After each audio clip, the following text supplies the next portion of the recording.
Hello again, friends, and you are our friends, and welcome back to another edition of Jim Cornette's Drive Thru, one you've been waiting a few days for, right here wherever you find your favorite podcasts. I am the great Brian Last, your host, and of course the man who each and every week answers your questions sent on Twitter using the hashtag CornyDriveThru or via email to CornyDriveThru@gmail.com. And this week we'll be answering questions as well as doing some reviews, as well as giving some thoughts on various things. The Bob Guccione of Louisville, Kentucky, Mr. Jim Cornette. Well, thank you. Thank you. Thank you. Thank you. Thank you, ladies and gentlemen. Thank you. You're trying awful hard this morning, it sounds like, to be cheerful, Brian Last. That's what it sounded like to me. It sounded like somebody was trying a little too hard to be cheerful. You were very vituperative. Ooh. On our last program, you had vituperativity. Not positivity, but vituperativity coming from your body, from your oral orifice. And now you sound like a lot of people remarked, my God, Brian he's become Cornette. They've switched. It was a double turn. Now he's the angry man of wrestling. I'm not angry at all. The only thing I'm angry about is I'm tired, just because it's been a quick turnaround from recording the experience to editing the experience, and now we're doing this, and then I got to put this up, and then it's another experience, and I got to watch all these Wednesday night shows in the meantime. Well, you got me there. I was trying to find the world's smallest violin where I could play some hearts and flowers for you, but we do have to watch those Wednesday night war programs. So you got me there. You got me there, Brian. Although I got to say, I'm somewhat optimistic about wrestling today because I watched, and we'll talk about it in a little bit, the Ring of Honor show that you suggested, and I was very pleased with it, and we're going to talk about one of the great matches of all time here on the show today, The Rock versus Hulk Hogan at WrestleMania 18. Well, yeah, but there's always a turd in the punch bowl, and we're also going to talk a little bit about whatever it is that you sent me and made me watch because you had seen it and wanted me involved in the misery of Raw, the Hurt Business, Retribution, somehow I got the wires crossed. It said that it was a clip from Raw, but it was one of those Univision soap operas. That was on there a little bit. We're going to talk about some of that stuff today. So there it is. The enthusiasm and positivity is tempered a little bit by some Raw footage that you, Brian Last, made me watch. That's right. Well, for the record, I started hearing it from a lot of the listeners. Oh my God, I wish Jim was reviewing Raw this week. You blame the people. Every time you do this to me, you blame the people. It's you true. Blame the people. You say true. People are tweeting, people are emailing, they're sending me a clip, or they're telling me you got to watch this, or did he see this, or whatever. And you are the conduit. You are the messenger that's getting shot, Brian, because you are the conduit for this information from the cult of Cornette to me. So I blame you. Well, that's fine. You could blame me. I'll blame the listeners. It works out all the same. Who are the poor listeners going to blame? They could blame Vince McMahon for putting this on TV. Let's put the blame where it belongs, God damn it. Anybody who released this footage to the general public deserves to be brought up on some type of charges. And technically, what was going on Raw with Retribution, I guess, is a little bit of a spin-off of NXT, if you really think about it. Well, it's more than a spin-off of NXT. I don't want to do it ahead of time, and we got a couple other things to discuss, but it's goddamn half the NXT roster, apparently, obviously. They're not admitting it. And somebody ought to go back. Now that we're seeing, this is like a fucking modern-day Black Scorpion thing. Somebody in the cult of Cornette go back and see if any of the NXT talent that is currently Retribution were like in two places at the same time when Retribution was somewhere else, but you could see them at the same time, because I don't think they've even figured out who was ever in it from the start to begin with. And where they've got the other 25 ninjas, I don't know. We'll talk about that. Hey, since you opened that door, do you remember when you first heard about the idea of the Black Scorpion? Oh, God. Because Ole had taken over as a booker. You were on the booking team previously. Ole told the locker room, we're going back to 1974. The Great American Bash happens. Sting gets his big win over Ric Flair. And then what do you do? And we heard Steve Beverly and Joe Pedicino pontificate that they wouldn't advocate for turning Luger or turning Orndorff against Sting, but all things considered, those would have been better than the option they went with. Instead, Ole creates the Black Scorpion. When did you first hear about it, and did you have any idea did anyone have any idea who it was going to be in the end? No, because they didn't. And that's the thing. The first time I heard about it was when we showed up and they did it on television. That's the first time at that point that I would hear about anything, including probably what we were actually involved in personally ourselves. I tell a lie. They had bookings. The live event bookings were done a month out. They weren't drawn, but they were at least done. They were sent in, and then whether they resembled that when the show actually happened is a different story. So we knew who we were wrestling on the live events, a month out, because I would look at the booking sheets. As far as on television, especially at that point in time when I really didn't give a shit about what anybody else was doing, because I could barely bring myself to care about what we were doing the last, 3 or 4 months we were there. I saw what the fuck was going on when I showed up at TV and was told what we were going to do at TV when we showed up at TV. In those days, that wasn't really uncommon. It's just you had a general idea of some direction that the company was going in. But no, I just, and no, when I left, which was the day before Halloween, 3 days after Halloween Havoc. It was the first TV taping after Halloween Havoc? Yeah. So, I didn't see those because we left beforehand, but that was Starrcade was less than 2 months away, and nobody knew who the Black Scorpion was. At least nobody was fucking admitting it, because I don't think they fucking had one. Or maybe they had more than one. They probably had one, and then there was at least probably one idea that they had, that they were sure that whether Ole had it or whoever had it, they were sure that was going to be it, and it didn't turn out to be it, and we never found out about it. Because that's what, in situations like that where it comes out like that, where it's like, what the fuck is this? Usually there was some idea at the start, and then it didn't work out when you already started setting it up. I have no fucking idea where they got that, or where they had the magician. Yeah, Franz Harari. Yeah. You interviewed him, did you not, sometime back? I had him on 605 for an interview about all that. It was really nice guy, great story, and my favorite part was after his first appearance there, or after the first time he went to check things out, he went to McDonald's with a really nice guy named Ole, who was explaining what they were going to do. And the idea of this, of Ole trying to sell this idea to this magician from outside the world of wrestling and coming across as a really nice guy while having his Big Mac and fries. While taking him to McDonald's. Yeah. Well, that does make sense, because I'm surprised he didn't ask the magician to pay. It's not that Ole didn't have fine taste. He just didn't want to pay for anything. That's why he retired anytime he wanted to. But yeah, I don't know what the fucking thing was going to be from the start. Who knows? We might find out. Maybe sometimes the notes will be revealed. Ole had scribbled something on the back of an envelope, and somebody saved it as a souvenir, and they'll sell it when they die and their estate is turned over. And on the back of Ole's autograph, it'll be the Black Scorpion was so and so. Jim Barnett. Well, here's an interesting segue from Barnett to another annoying individual. Brian, I hate to even blow this, but it's already blown. It's not coming out the way that I wanted it to come out. But a bunch of people started tweeting us, yesterday or day before? Oh my God, you're going to hate this. Oh my God, this is going to make Jim Cornette so mad.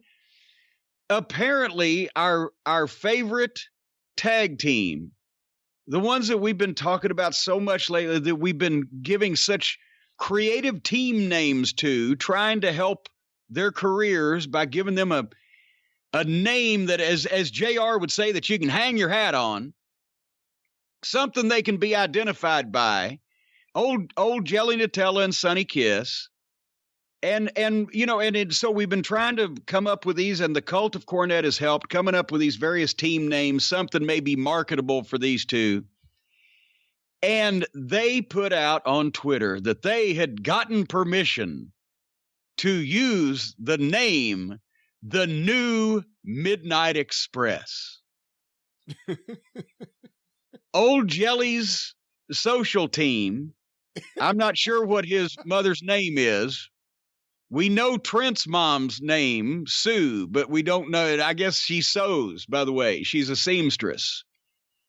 Sue sews. Is that true, or are you making a joke? I don't even know. That's the old... What is your sister to my sister, Sue? She sews. So see. It's the old fucking Ed Sullivan routine. Oh, never mind. Anyway. So we don't know what Jelly's mother's, his social team's name is, but she put out the graphic and everything and this announcement, and his fans are so stupid that they believed this. Somebody made him a graphic of him and Sonny and put the name The New Midnight Express on the bottom of the graphic, and he has his mom tweet that out, and people lost their minds because his fans were stupid enough to believe it. And then these off-brand wrestling sites pick it up. Oh, Cornette's oh my God, he's going to go bullshit. It's a rib, people. It's a rib. I hate to break it to you, but this was never going to happen. Because for one thing, in the category of I know something you don't know, thanks to, and apparently that Jelly doesn't know, or didn't, he knows now, the paperwork is already at the trademark office. If anybody, and this predates this occurrence of yesterday, if anybody is going to be using the Midnight Express in professional wrestling in any way, shape, or form, it's going to be Jim Cornette, Bobby Eaton, Stan Lane, or Dennis Condrey. Now, but here's the thing. That's why everybody's waiting for me to blow up, and I didn't blow up because I knew, first of all, he's a complete idiot, and he didn't get that permission. He just put something out on Twitter because somebody made him a cute graphic. Secondly, he couldn't if he wanted to because of said same trademark. And thirdly, this is where I differed. I differed in my opinion with our legal expert and legal eagle, Stephen P. New. I say, you know what? Because Stephen said, I'm going to send him a cease and desist. I said, don't do it yet. Because if we know Jelly's fans are stupid, because if they weren't stupid, they wouldn't be Jelly's fans. And we know that some of these cut and paste off-brand wrestling news sites are stupid because they picked it up and ran with it. I'm willing to think that somebody in AEW is stupid too. And if they are that stupid, then just to poke at me and the Cult of Cornette, because we number so greatly, we affect their television ratings and people's opinions, because we are, what are we now, Brian? We're one of those influencers you hear about, the social media we're influencing people's opinions. I said, they might, to get even with me, because I live in their heads, and the view is horrible, folks. The view is terrible from inside these people's heads. Filled with cobwebs, chewing gum, and broken dreams. You can't see anything. But anyway, I said, let them do it one time, Stephen. Let them call themselves that one time, and then we can get them, and they are backed by this national, or this billionaire, and they're on this national TV cable network. We can make a settlement for $5, $6, maybe $5 to $7 million for them impinging upon our trademark. And he said, no, I'm an honorable man. And we've talked about Stephen P. New, and we'll do the plug here. He may not get his music. He's doing a run-in. And the first rule of doing a run-in is you don't get your fucking music. But Stephen P. New at newlawoffice.com, 888-692-8084. I know a lot of you people may not have these outlaw mud show goofballs running around trying to infringe on your trademarks, but he can help you with a variety of legal issues. He has so many times in the past. He's a fine, upstanding citizen of the great state of West Virginia. and he has helped so many of the people there and around the world, and he can help you too. But Stephen P. New has a slogan that we've talked about. He said, I will give any man one chance to do the right thing, and after that, I will fuck him up. So Stephen P. New, just to make sure that there was no legal problems whatsoever between the Cornette organization and the AEW organization, he called up, and I can't pronounce this young lady's first name. I don't want to butcher it, but the head of legal at AEW, he called her up, and he had her number because she's been in contact with him before a time or two about some things. So he returned a favor and he contacted her about this. And this was after hours. He had to get her on a private line. And he just let her know that they were messing around with trademarked information or names or personalities, etc. And of course, there was no plan from AEW to do this, and it was just, Jelly's basement broadcasting. But they're aware now, so they're not going to obviously do it now. She has assured him that there is absolutely no plan whatsoever for that to take place. But I think we should have waited and see if they were suckers enough. So once again, folks, if you need legal representation, a man that will give anybody the first chance to do the right thing and then fuck them up afterwards, Stephen P. New, newlawoffice.com, 888-692-8084. And so that's the way it was left from the head of legal. But, I'm just thinking that I know I've worked in the office for the World Wrestling Federation at the time that it was the largest wrestling promotion in the world. I've worked in WCW under Turner Broadcasting when it was at least the second largest promotion in the United States. I worked for Jim Crockett Promotions when it was the second largest promotion in the United States. I've worked for a lot of not only the number one, but a lot of different number twos. The number one never changes. The View never changes, baby. But it's never been a popular thing, Brian Last, for the lawyer, the legal beagle, the Jerry McDivitts of the world, or the John Taylor back in the old Crockett days, or the various heads of legal for these companies. It's never pleasant for them to get after-hours phone calls or communications on a professional basis from other attorneys about the probably most insignificant member of the roster of the particular company in question. So I'm not sure that maybe, what does hot jelly taste like? Because I'm thinking that jelly getting hot over there at All Friends Wrestling.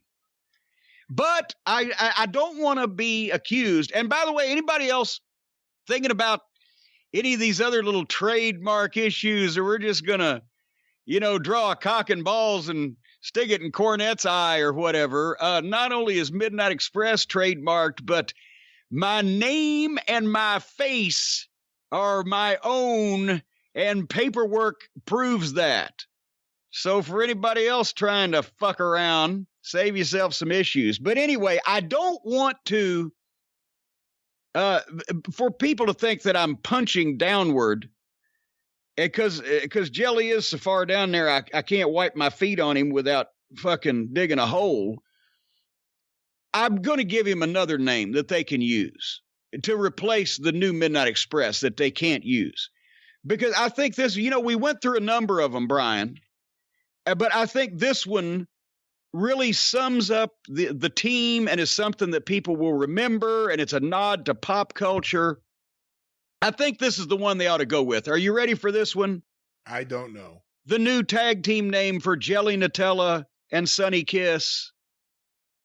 Here we go, ladies and gentlemen. I think this is the winner. It's Always Sunny in Janela. It sums it up. One of the most disappointing things about this whole little desperate cry for social media attention is they're leaving money on the table not going with Sharp Foundation. that has proven to be very popular with the listeners. That was one of the more popular candidates. But let alone the Exotico and Cunt Express. I still liked either Meth and Makeup or Smucker Up and Kiss. But you favored Technicolor Yawn. Yes. You and Steven are both too nice. I would have already sued just for confusion in the marketplace and diluting the strength of the trademark by having any association with a job team in AEW. And I feel bad for Sonny Kiss, actually. From everything I've ever heard, a very nice guy getting dragged down by this 12-year-old girl who keeps trying to punch up and get attention. Jesus. Well, Pippi Longstocking didn't work out as a gimmick, so he's floating aimlessly. He's bouncing from side to side of the basement trying to figure out how to present himself, and I think the best way would probably be at Jiffy Lube with his hat in hand and a promise to work hard. Yeah, I mean, I'm sorry that your favorite podcaster rejected you and tells the truth about you. Try to find something to move on with your life. Don't try to make Go work in Wawa. Wawa. Yeah. And by the way, that's a regional thing, you're aware. A lot of people are going, Wawa. Wawa is a convenience store in the Northeast, ladies and gentlemen. The Wawa, W-A-W-A. And they sell sandwiches. And then when you find out how much all of their stuff is, that's what the sounds you make. Wah, wah. What's also gas? Depending on the location, they also have. Yeah, you get plenty of gas as soon as you eat one of their sandwiches. All right. Should I mention before we get started with this program, I thought we already had, that the JimCornette.com Cornette's Collectibles update, folks, as you know, the store is closed currently while we are restocking and refreshing. I've actually gotten some yard work in again the past few days, but merchandise stuff is being delivered here to the castle hourly by these giant trucks. The store reopens October the 1st for our holiday merchandise season, but every order, when are they hearing this? Wednesday, the 23rd. Every order that has been sent to JimCornette.com has been filled, sent out to the folks. Most of you have them in your hot little hands. Some of the internationals obviously are floating out there across the pond, but everything has been mailed. And as I said, we reopen again October the 1st. A few new items, some returning favorites. I will not cause any panic, but nothing of a collector's item nature that's going to sell out and never be replenished. I don't want to start a panic. Just like our pig-faced president. I don't want to panic people. I just want to scare the shit out of them so they'll vote for me. But anyway, that's the update there at Cornette's Collectibles, Brian, and we have a fine show that you're in charge of here, right? Yes, that's right. And before we talk about your thoughts about Raw and Ring of Honor and questions and the watch-along, I have a little bit of a follow-up here. All right. That I was surprised to learn about. I don't watch too much Univision. I don't know if you do. But we talked about Raul Gomez de Molina. I know where you're going with this, and it can't be the same guy. It's the same guy. He's the biggest star on Univision. No, it is. Apparently, he went from being just a wrestling photographer to a general photographer, maybe a paparazzi photographer in Miami, and he parlayed that into being one of the stars of El Gordo y La Flaca. Are you fucking kidding I mentioned to Suzanne, and Barry Rose, I think, put up a picture of like him and Pete Letterberg and Brian Berkowitz and Raul Gomez de Molina in Miami, like in the late 70s. And I showed Suzanne, she lost her mind. She goes, "You got to be kidding me. You didn't know who this guy is? He's the biggest star on Univision." I said, "I had no idea. I don't watch Univision. I know Sábado Gigante, but that's about it."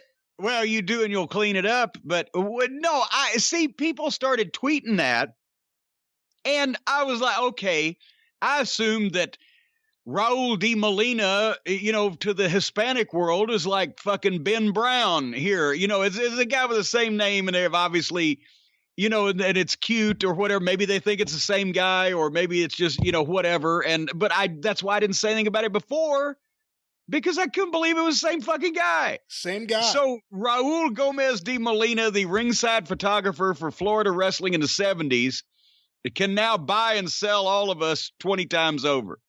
Well, let's talk about that real quick. Who are the most successful former wrestling photographers out there. I mean, so many of the guys who shot ringside have done big things with their life. Obviously, you became one of the great managers of all time. Well, thank you for putting me first. Raul Gomez de Molina became one of the Blew me the fuck out of the water, apparently. Some fucking, and his pictures weren't even that good. God damn it! No, they're really good. They were better than really me. good. No, I'm really kidding. No, they were really good. Bill Apter became the world's leading most Jerry Lewis impersonator. There you go.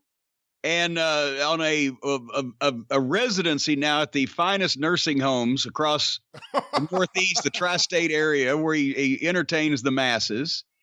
No, we love Bill. Is an iconic, the most iconic name of the last 50 years in American wrestling magazines and journalism. That Heyman kid, he did all right. Heyman. What about what's his name from Glow? David McLean. David McLean was the ringside one of the ringside photographers for Dick the Bruiser in Indianapolis, along with Scott Romer, who later became Bruiser's son-in-law for a period of time. That's right.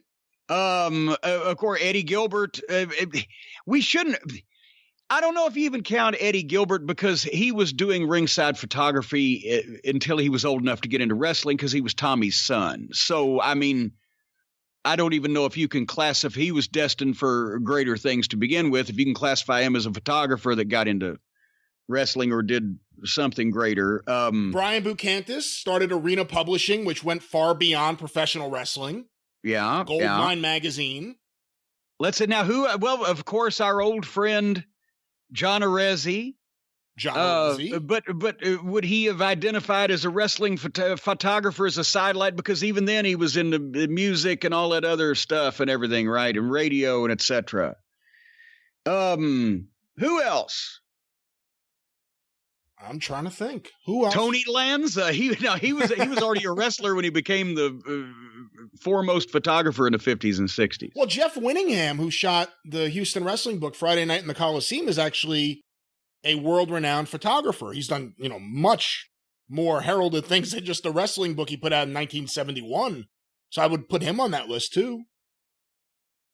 But he wasn't really a wrestling photographer. He came to shoot the matches. That's right. Because he was a photographer, but he was not an ongoing ringside wrestling photographer. So he gets an asterisk. Now we're probably somebody's going to write in and say, you dumb shit, you forgot so-and-so, and he's currently the 14th richest man in the world. But of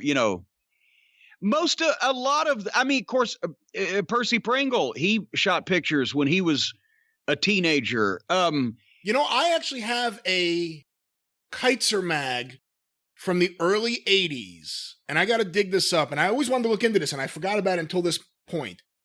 And it had several photographers, including you, listed in the issue. And there was a photographer in Indiana named Mike Pence. Now, is there any chance that Vice President Mike Pence was shooting photos for Dick the Bruiser? Well, I don't know for Dick the Bruiser, but at Bruiser shows in Indiana. What town in Indiana? I don't know. Like I said, I gotta look that up. If you can chase that down, because I don't know what town in Indiana Mike Pence is from, but if it was... if it was 50 years ago and it was in his hometown, that would narrow it down. They ran Fort Wayne, Terre Haute, spot shows, whatever. Let's investigate that. That'd be interesting to hold over his head. He may have had some kind of improper relations at the Bruiser household, like old Jerry Falwell Jr. Dave Brzezinski became a renowned wine connoisseur. Did you know, by the way, that Dick the Bruiser had the only urinal in a private residence bathroom in Indianapolis and a custom-made 20-foot wide bed? Yes. Anyway, Dave Brzezinski became, foremost wine expert. We are a very eclectic group, us ringside photographers. That'd be a good documentary right there. Like the way they get together all the old video game players from the early 80s, all the photographers from the 70s and 80s. Where are they now? And what have they done? What happened to Linda Rufa? That's the question everyone wants to know. Because she was shooting for the Japanese magazines. So whenever you saw like any of these, especially the NWA shows, and there was a good-looking woman at ringside. It's like, who is that? Who the fuck could that be? I've never seen her photos in PWI, and she was shooting for the Japanese magazines, and then she just vanished. Linda, if you're out there, I have actually a picture in my office of me and Flair in the bar at the Marriott Hotel in St. Louis the first night that I worked St. Louis, that she took that night. And that was because all of us, all the photographers you just mentioned, and many more that we could go down the list of names, all of us were fairly fucking plug ugly, right? And then Linda Rufa, who looked like a female young sexy Mick Jagger somehow and made it work. She would just, she was beautiful, and she was a very good photographer, and all the boys obviously respected her, and there was no issues with that. But she was around because she lived in the St. Louis area, but she did a lot of the Japanese magazine photography in various places. And everybody was very nice and respectful to her. She did great work. And then suddenly, boom, Linda Rufa's gone. You never hear of Linda Rufa again. Where are you, Linda? Running from Mike Lano. Just a guess. I don't know. The only reason I don't believe that may be true is that she could have fucking left him in the dust easily. So my favorite Lano lie, I mean, just there's no other word to use there, is that he's been shooting ringside since 1966 for all the magazines throughout the world. Because any LA photos, up until the end of the territory, it's Theo Errett and Dan Westbrook. There's no Mike Lano photos. Lano has been shooting ringside from a seat for a long time, I'm sure. Since 66. And let's see, how old how old would he be now? Because I know how old I am. Is he 70? That would be 50. Is he 14? Let's say a couple of years older than you. Maybe he's like 64. Oh, good Lord. He's got to be several years older than me. Let's say 64 years old. You realize now we're talking about somebody that almost nobody in our audience knows what the fuck they look like. His name is legendary in wrestling because of some of the most...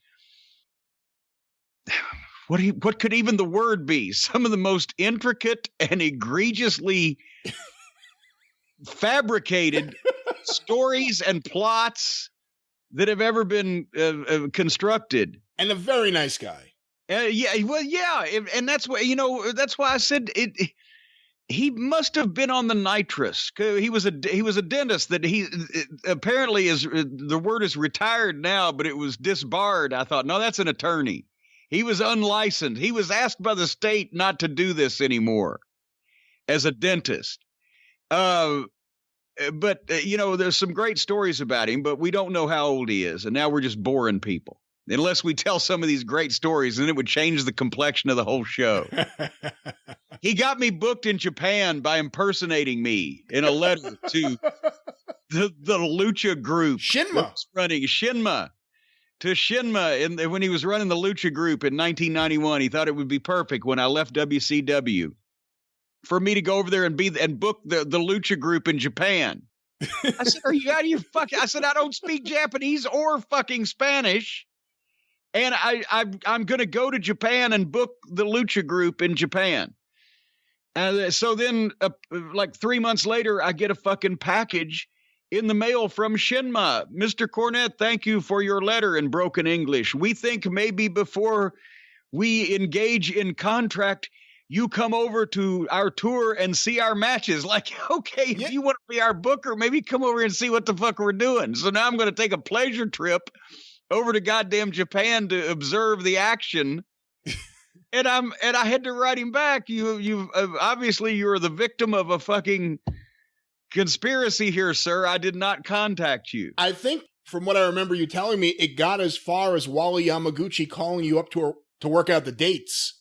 Yes. Yes, they weren't gonna pay me, but they were gonna fly me over so I could see the fucking, presentation.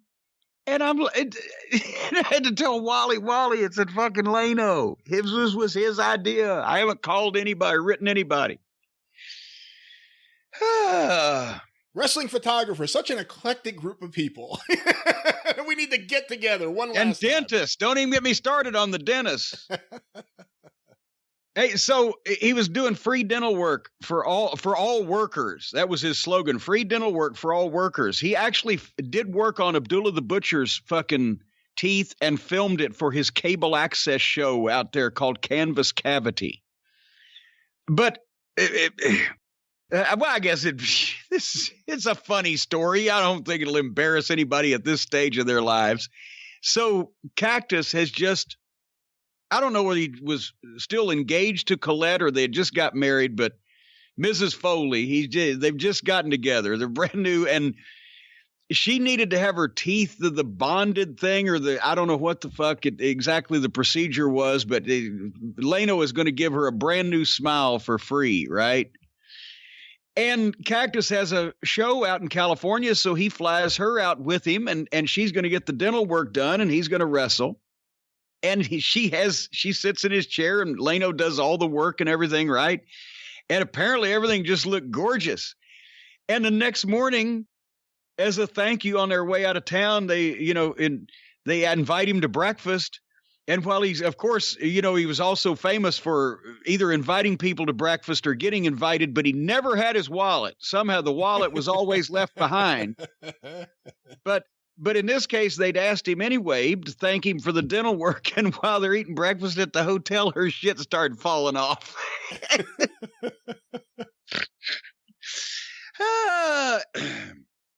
Anyway, didn't he used to, when he'd go to Japan, he would make international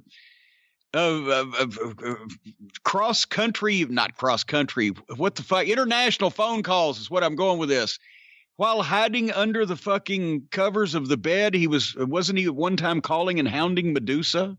It was either Medusa or Debbie Malenko. I don't remember. I think it was both at different points. Well, the famous story, and Dave Meltzer confirmed it to me on 605, is that, various American fans would go over to Japan a lot in the early 90s for different tours to see big shows. Dave would go every few years. He went with Jeff Baldwin. He went with Kurt Brown. And Leno was over there, and I guess he was the leader of a group of American fans.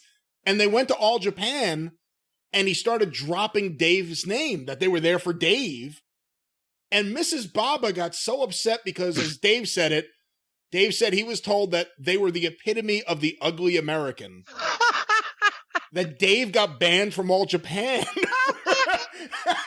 Because Leno was dropping his name to Mrs. Baba, and Mrs. Baba wasn't going to deal with Mike Leno anymore. Well, folks, anyway.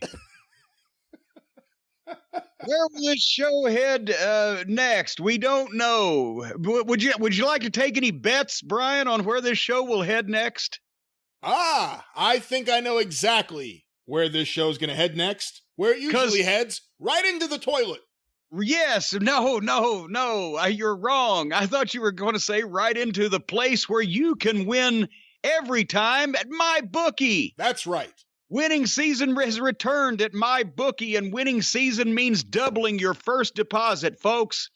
You know that Brian and I do not understand how these things work, the prop bets and the cross-sport wagers and the epic bonuses and all the stuff. But a lot of you do, and that's why we bring you this service. Because at MyBookie, winning season means watching live sports and betting live sports all season long. The NFL has returned. Action-packed Sundays, huge cash prizes, insane props, epic bonuses.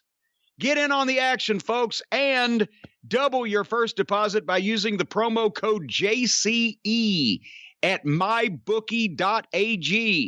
New players get up to $1,000 in free play, and it's designed to add more excitement to the sports you love and the games you bet. Be like Pete Rose and bet on it.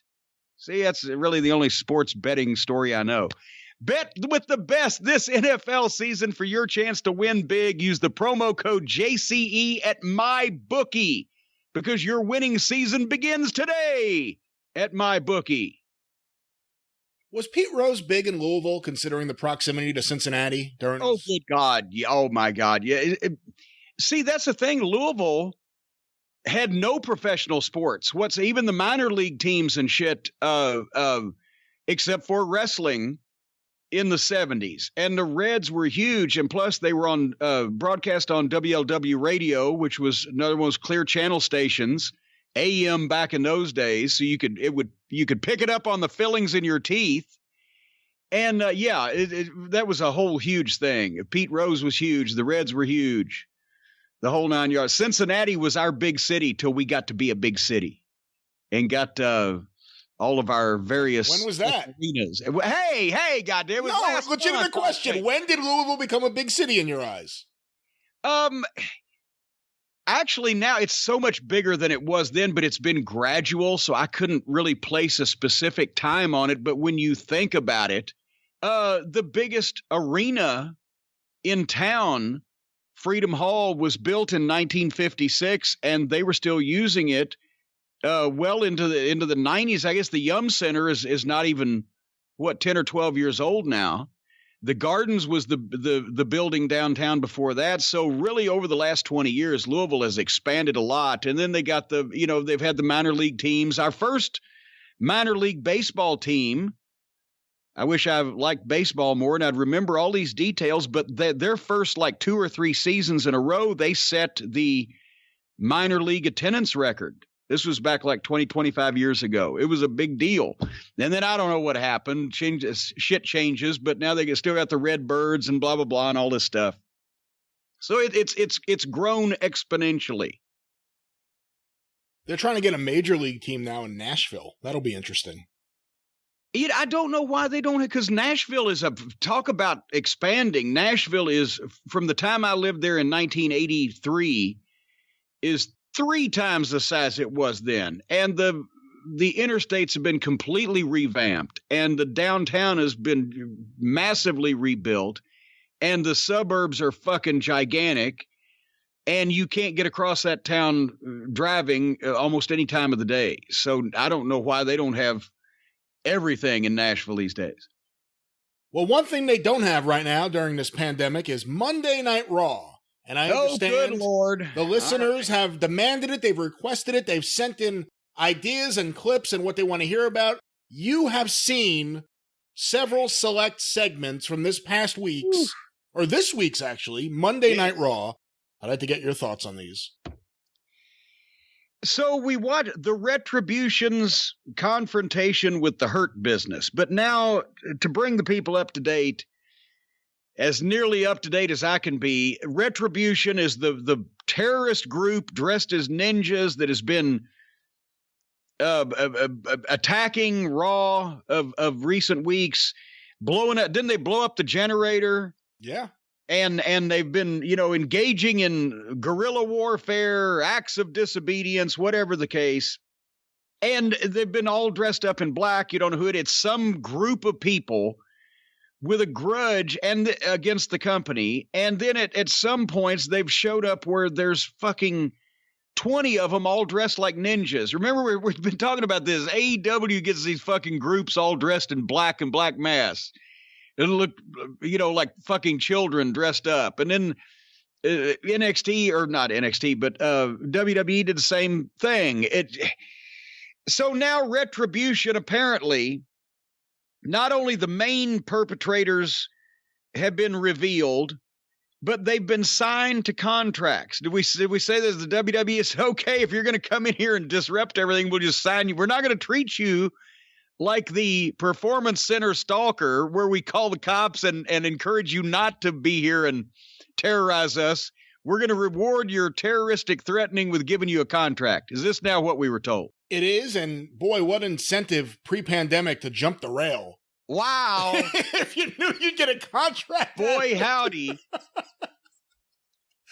That's why they used to not do that angle in a lot of territories where they had troubles with fans, where the guy out of the stands would become a wrestler, Hillbilly Jim or whatever, because you'd encourage it. Ox Baker. But anyway, so now they've signed him to contract, and Lance Storm had the best tweet. He said, wait a minute. He said, if you'd have told me, they just fired me. If you'd have told me that I could fucking terrorize the company and keep a job, I'd have thrown a Molotov cocktail. That's funny. So anyway, so Retribution are in the ring and they now have names. What was one of them? Was Slipknot or Slapjack? It's these names are amazing. Slapjack, T-Bar, and Mace. It's like the dark version of American Gladiators, where they're like Nitron, fire. It's ice. like a bunch of fucking college-educated white people sitting around a writer's table with ties on, thinking of tough gang member names, is what it sounds like to me. And they're located also in the white suburbs of Connecticut. It's Mia Yim, and it's Donovan Dijakovic or Donovan Dijak, whichever spelling and pronunciation he was going for. You know who I'm talking about. It'll never be Dominic again because Dominic Mysterio beat him to the main roster, and Vince will not have two Dominics. Okay, his name was Donovan Dijak. Yes. Then it was Dominic Dijakovic. Yes. The point is, that's who it is, because they're not wearing full masks. They're wearing like goddamn fancy COVID masks where you can see who the fuck they are and who's the other one. It's goddamn what's it? And Mercedes Martinez was in there, but the other big guy or the other guy. Was it Shane Thorne? Yes. All of these people have been on national TV, as we talked about a minute ago, working for this same company on the other channel. Recently, like concurrently, while Retribution was fucking on Raw, jumping on people and doing all this shit, these people were on NXT having nothing to do with each other and doing other shit under other names. It's not like somebody came in from a different territory and they were new to you, you hadn't seen them, or even that somebody came in from another company and in that case, the fans have been, even though it's horse shit, the fans have been trained that when people switch companies, they will often switch their name. I just hate that because it's just so confusing and you can't be a star. But these people were literally working for the same organization, just on another television show on another station last week. So what the fuck? And then their promo, they had to get the brass ring in. They mentioned the fucking terrorists. The terrorists mentioned the brass ring. Maybe Jericho helped them with their promo. So before we get on to even the Hurt Business and the confrontation, explain to me why, how, that this is in any way good for these people when you have just had them. They didn't want us to do a deal in OVW where we fucking put our television program on the goddamn low power networks to get a little commercial revenue off the 1-800 buy this shit spots because they didn't want the developmental talent seen outside the Ohio Valley. Now they're on national goddamn television and they changed their name from a show from last week. How's this good for these people? I can't explain the way that Vince and Bruce are doing this. All right, so here comes the Hurt Business. MVP, Bobby Lashley, Shelton Benjamin, now Cedric Alexander. They look fantastic. Absolutely. They're dressed in fucking suits. They look like stars. They're fucking legitimate. Bobby Lashley's legitimate. Shelton Benjamin was legitimate. Cedric Alexander can go. He didn't have a record at the level of those guys, but he's a great athlete. And MVP has some, not only because he's a veteran in the WWE, so he's got some exposure from a previous generation, and he's a vet, so they look at him that way, but also they know he was in fucking jail, so it works for this gimmick. And he's great on the mic. He's great on the mic. Yes. And he cut the great promo. So you've got these guys that also a natural heel group. And they can't even keep their heels and baby faces straight over here. And goddamn, that was Vince McMahon's primary rule at one point in life, is to keep your heels and baby faces straight. What a great heel group that Hurt Business is. Don't give a fuck about anybody. But they come out to confront the brand new heel terrorist group who already has no credibility because everybody's saying, well, it's fucking Mercedes and blah, blah, blah. And then they can't even keep that straight to where if they were going to get heat on the terrorists by beating up the Hurt Business, the terrorists didn't do it. 20 fucking miscellaneous masked ninjas that you can't identify that are all tiny show up, and it's a giant schmoz, so it's bullshit. They kick the shit out of the Hurt Business, but nobody gets any heat except the company because the actual heels that you've just focused on in the promo didn't really do it. They had to get 20 people help them, and he just beat that shit out of the Hurt Business for no reason. So how does it help either group for the Hurt Business to get beat up by 20 miscellaneous people? And we mentioned this the last time we were talking about how stupid it is that 20 of these guys show up.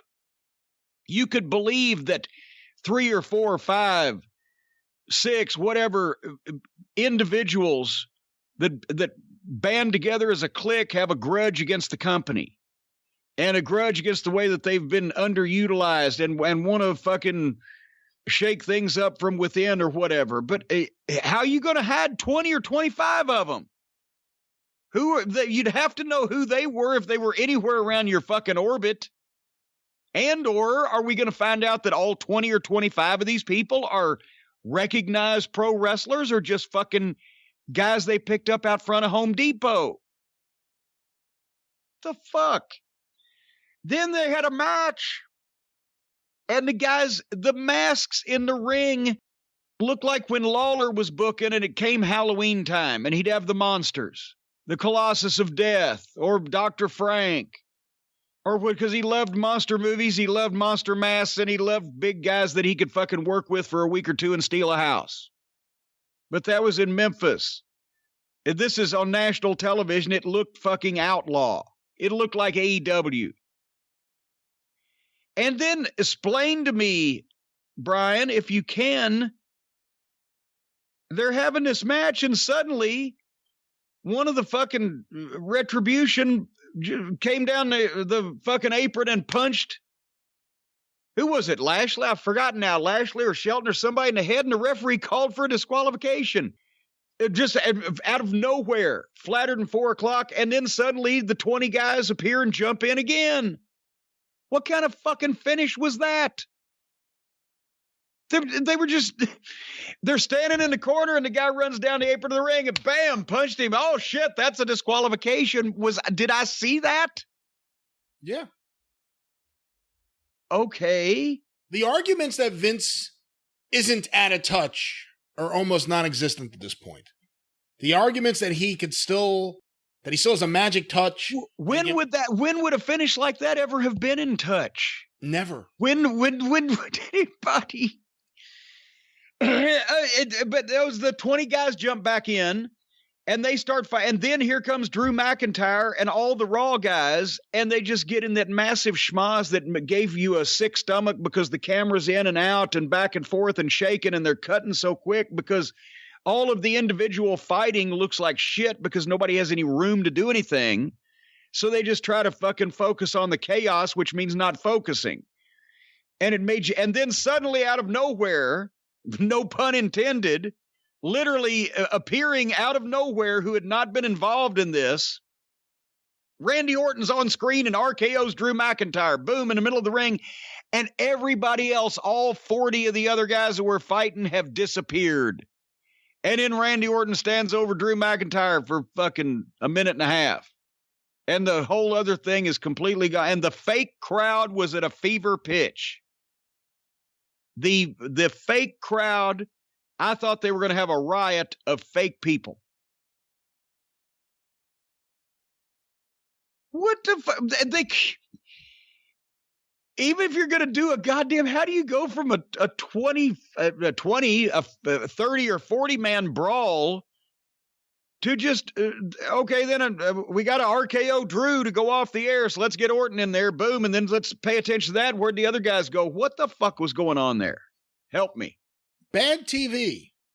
That's all that was going on. There's no explanation. There's no plausible reason for any of it. It's a wrestling promotion that lost the plot. and seems to have an inability to get it back. I also,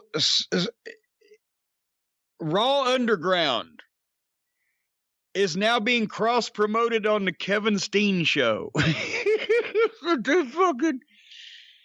So these are just the YouTube clips. I didn't see every bit of everything, thank God. But these are the YouTube clips that the WWE puts out. So basically, what we gathered from this exercise is that Kevin Owens had Shane McMahon on the Kevin Owens show, which is, of course, second only to Piper's Pit in legendary status among interview segments. And they were chatting amiably about Raw Underground and Dabba-Kato, who, as you will recall, is that 7-foot giant fucking guy that he has a good look, and we have no idea what the fuck's going on with him because he's just the guy that fights in Raw Underground, which looks like a low-budget fucking male version of Girls Gone Wild from the 90s. So then they bring Dabba-Kato out to confront Kevin Steen, and apparently were they appearing to set up a match between Steen and Dabba-Kato at some point? Verbiage was going on to that end, wasn't it? I don't know. Okay, here was not a favor for Kevin Steen, because he looked like an extra crispy lump of shit next to Dabba-Kato. He's a foot shorter. He's a lot paler. I think he's gaining weight back. I think he's gaining weight since the pandemic. Did it look like Steen was fleshing out a little bit to you? I didn't notice any difference, to be honest. He had lost a little weight there for a while. But anyway, so Kevin Steen, Owens, slaps the shit out of Dabba-Kato, and this guy they're building is this giant monster. And Shane's in there, right? But he slaps the shit out of fucking Dabba-Kato and then brings out Strowman, and Strowman gets his music and his entrance. Dabba-Kato's bowing up at Steen. But if a guy, this is not even because of our old goddamn issues with me and Steen. If a guy that looks like Kevin Steen slaps a guy that looks like Dabba-Kato in the face, and it's especially on a wrestling program, not just out in the street where maybe Dabba-Kato's like, shit, I got warrants, whatever. Is anybody, and you're trying to get Dabba-Kato over as a new force on a fucking program, should he have stood there and took that slap, or should there have been fisticuffs? Instantly. But he stood there instead with Shane backing him up. No, wait for Raw Underground. Wow. Here comes Strowman, and then they have a face-off. And they're both the same height, and they're the big guys. But Shane was trying to sell like a fucking auctioneer in an empty building. We all want to see it. Save it for Raw Underground. No, don't do it now. It's just so awkward. I like Shane so much, I feel bad for him. They're doing everything that plays to his weaknesses instead of his strengths. And the announcing and or verbal refereeing, getting in between people, are the two things that Shane are the weakest at, and that's what they're having him do. Anyway, suddenly, while these two giants are being told by Shane, wait for Raw Underground, which apparently we've also been told is in the back. So it's just a hop, skip, and a jump over there, and suddenly the whole complexion of things changes, and it's an illicit underground fight world where probably mass amounts of fucking black tar heroin are being fucking won and lost. I don't fucking know. Anyway, while all this is going on, have I lied so far, Brian? No, not at all. Have I ever lied to you? That's what Ernie Ladd said to me when he called us up saying Vince wants you in the WWF in 1986. Have I lied to you? Have I ever lied to you? You can make more money than you've ever made in your life. Have I ever lied to you? Anyway, suddenly, while this is going on, Aleister Black appears. They've got to cross-pollinate all their angles, don't they? Aleister Black appears and trips Steen and jerks him and crotches him 3 times on the fucking ring post. 3 times, like once wouldn't be good enough. 3 times. And Shane even said he still got the microphone in the ring. Nobody's doing anything to try to help Steen now. Shane said 3rd time's a charm. Like, can you get this over with? Because I'm selling my fight up here. They completely ignored Aleister Black laying Steen out and fixing it so he can't ever have children. So Shane could say to the big guy, stay focused. Raw Underground, Battle of the Behemoths. And then they have the fight in the Raw Underground.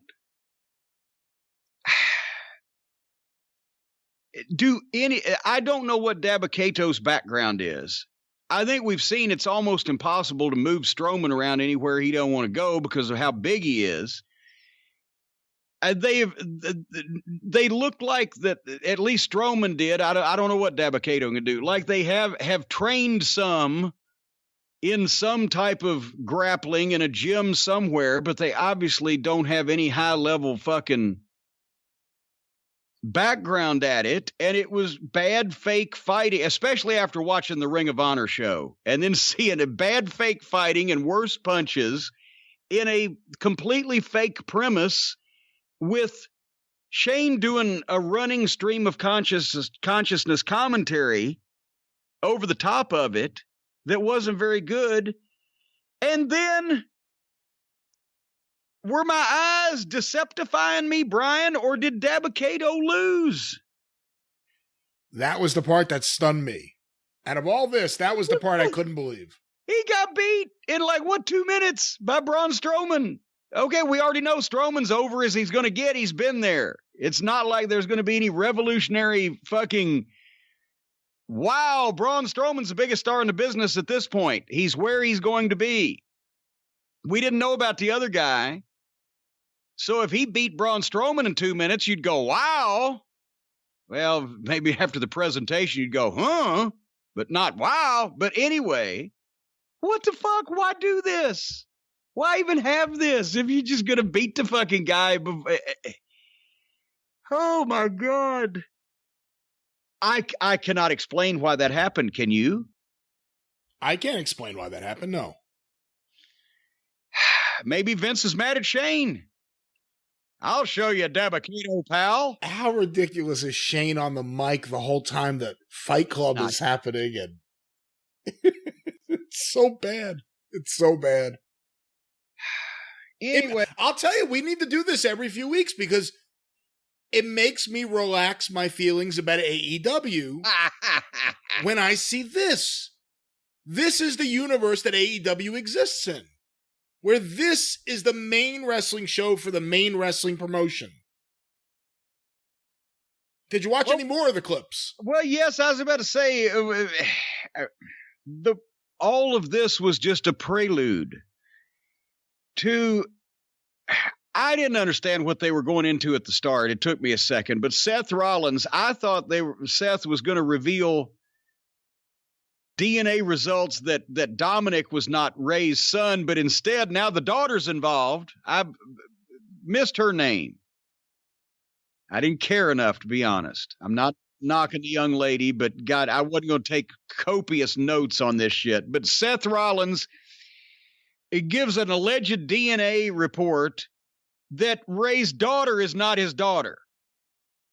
And then while the whole family's standing there on the entranceway, and Seth is saying this stuff and they're reacting, and this wasn't even high school drama class acting. It was when they really got bad and fake on Jerry Springer, and they couldn't even find anybody that could argue properly. It was awkward bad fake. And then when the daughter walks off, Seth suddenly becomes speechless. It's like, oh, well, I didn't mean to drive a wedge in the family. Well, then why did you just tell the fucking guy he wasn't really the father? I don't. And then later on, the family's in the back pouring their hearts out to each other. And the daughter actually, I don't know. I assume that Rey Mysterio's family did not all pester him until he went to Vince or whoever and said, please let my entire family on television. I'm pretty sure they didn't do that. I think they were asked to do this. And I wrote at the time when I was watching this, why would anyone watch this? Why would anyone write this? Why would anyone agree to perform this? But when the family was in the back, the daughter at one point said, now look, I am going, like she's pouring her heart out by reading it off the teleprompter.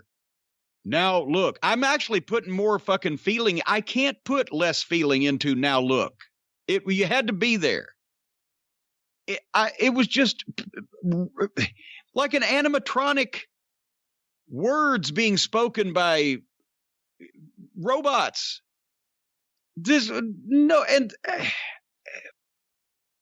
Why would anybody watch this? Why would anybody write this? Why would anybody perform this?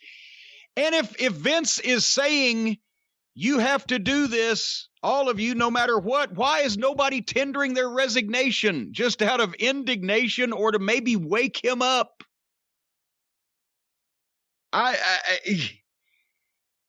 If I was anybody else on the writing team and this is all Vince and he was making them do this, I would resign as a writer rather than be associated with this.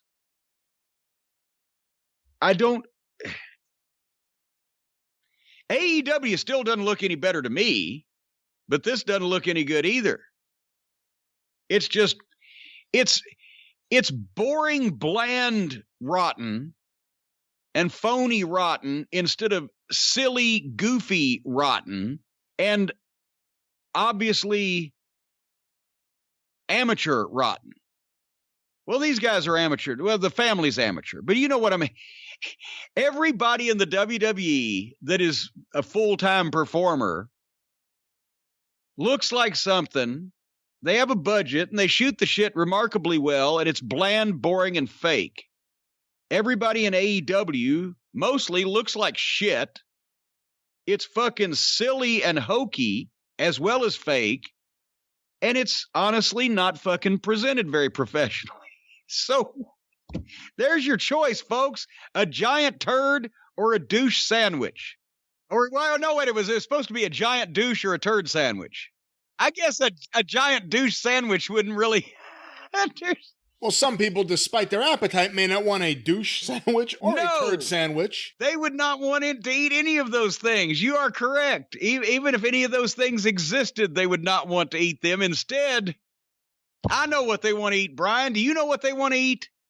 Omaha Steaks. You damn Skippy, they do. Folks, Omaha Steaks has been America's original butcher since 1917, and they've got 5 generations of quality and expertise in delivering perfectly aged beef hand-cut by master butchers in the heartland of America. The most tender and flavorful steaks. Not only 100% American grain-finished beef for the ultimate in tenderness, juiciness, and flavor, but they're flash-frozen, vacuum-sealed, safely delivered in a cooler with dry ice, stays ready to cook in the freezer for months even. You don't have to go to the grocery store. Don't have to put the mask on. Don't have to risk being plague-ridden. You can just go to omahasteaks.com and get this food shipped safely to your door. The world's greatest steaks, premium meats, easy meals. Brian eats the filet mignon 3 times a week. I like them big old fat throbbing gourmet jumbo franks myself, as well as the burgers. They've got chicken. They've got chops. Even the world-renowned ultra-delicious caramel apple tartlets for dessert. All of that stuff and more, folks, and you can save because go to omahasteaks.com, enter the code JCE into the search bar. For a limited time, Omaha Steaks is going to add 2 extra pounds, 4 burgers, and 4 gourmet jumbo franks, 2 pounds of goodness free with the order. Think how much that would cost at the store. So anyway, omahasteaks.com, enter JCE in the search bar for exclusive offers not available anywhere else, and order today in Omaha Steaks. We'll add 4 burgers and 4 of the gourmet jumbo franks to the order for free. You can eat until your tongue is slapping your brains out. We need to start doing this spot later in the show because now I'm starving. You know what? Let's just give it up right now. No, we can't do that. We've got good stuff to talk about. We do? I mean, we do. Yes, we do. Yes, you're entirely right. Well, all right. This is your show. Well, before we get to any questions, and I know we have the watch along, Ring of Honor. We both heard from a lot of people suggesting we check out Ring of Honor. They have new programming out right now. And you, I guess, watched it before I did, because you're the one who said we are going to watch this, so find a way to watch it. Yeah, I said this is the way this is going to be. Right? This is the way this is going to work, pal. There's been a lot of talk the last few years about a sports-based presentation. I can tell you, I don't know how things turned out, but when you first went to Ring of Honor, whatever, 2010 or so, this is something we talked about, was the idea of a sports-based presentation that's completely and radically different from the world of WWE because it's treated seriously. And I will stop now and go to you for your thoughts about Ring of Honor, the first episode of their pure title tournament.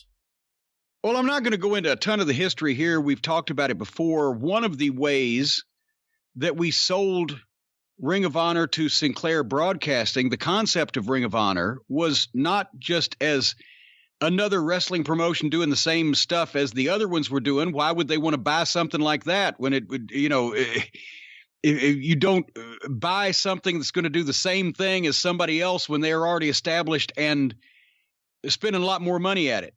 You go for a different type of product. And so many of the Ring of Honor guys were also training in MMA or had training in some type of legitimate wrestling that we thought, since, especially because UFC, that was their hottest on television and pay-per-view, that's the way that we made it palatable to Sinclair Broadcasting, who didn't grow up as wrestling fans. Well, look how hot mixed martial arts is now. And this is young guys that haven't been on TV for the other companies that really hit hard, and it's athletic, and they have training, blah, blah, blah. It was a different concept, and that could resonate. That's how you get things on television. It's not the greatest wrestling program in the world. It's whether or not that the executive believes it's something different than they could see elsewhere. And we've also gone over the history that they didn't exactly spend any money for the first few years. But a lot of people scoffed at the concept. I think it's better now than it was then, timing, and I'll tell you why before we talk about the program. It's a brilliant way to begin re-educating people when we're in a pandemic. They're not having to sell tickets. Nobody's having to say the amount of tickets you can sell. You ought to be able to fucking sell. If you can't sell 500 fucking tickets to a TV taping and you're on national television, you need to fold your fucking tent, whatever town you're in. You don't need to sell tickets, which means you don't really need to do that many angles, which means now is a perfect time not only to build your stars, but build your style and explain to your viewers the basis, the logic of your universe. What are we presenting here? Is it a goddamn just a mess of conflicting styles and conflicting presentations, and this is phony, but this looks real, and this is all over the fucking map, and who's doing what to who, and who's on whose side, we don't know. It's just chaos. Or do you slow down and begin the education process that professional wrestling has used since the dawn of professional wrestling? And whether television was invented or radio was invented or fucking high def was invented and streaming was invented, these basic principles don't change about anything, not just wrestling. You educate people to who your stars are, who your top players are, who your main athletes are, whatever endeavor. Who's the top people? What are their backgrounds? Who do they like and who are they mad at? What are they going for? That's the logic of your universe. You don't have a phony fucking comedy match immediately followed by something that's deadly serious, and while people are still fucking laughing, you've established that you're horse shit, and then you're expecting people to fucking cry like it's fucking Shakespeare. they're not going 100 miles an hour with angles and violence. They are starting an education process while they have a pandemic. This is perfect style for an empty arena because it's sport, it's athleticism. It's not guys doing hokey shit in front of no people, which makes it look even hokier, as we've mentioned many times. and a lot of people are going to say, well, this is boring. Who wants to watch this? This television this is why this is the brilliant part of this. I think they have realized that they don't have to sell tickets. They don't have to do angles and top everything for pay-per-view and blah, blah, blah. They have to provide programming, and they can provide quality programming that a wrestling fan would want to watch, and at the same time have a long-term plan and do something positive for the future of their business.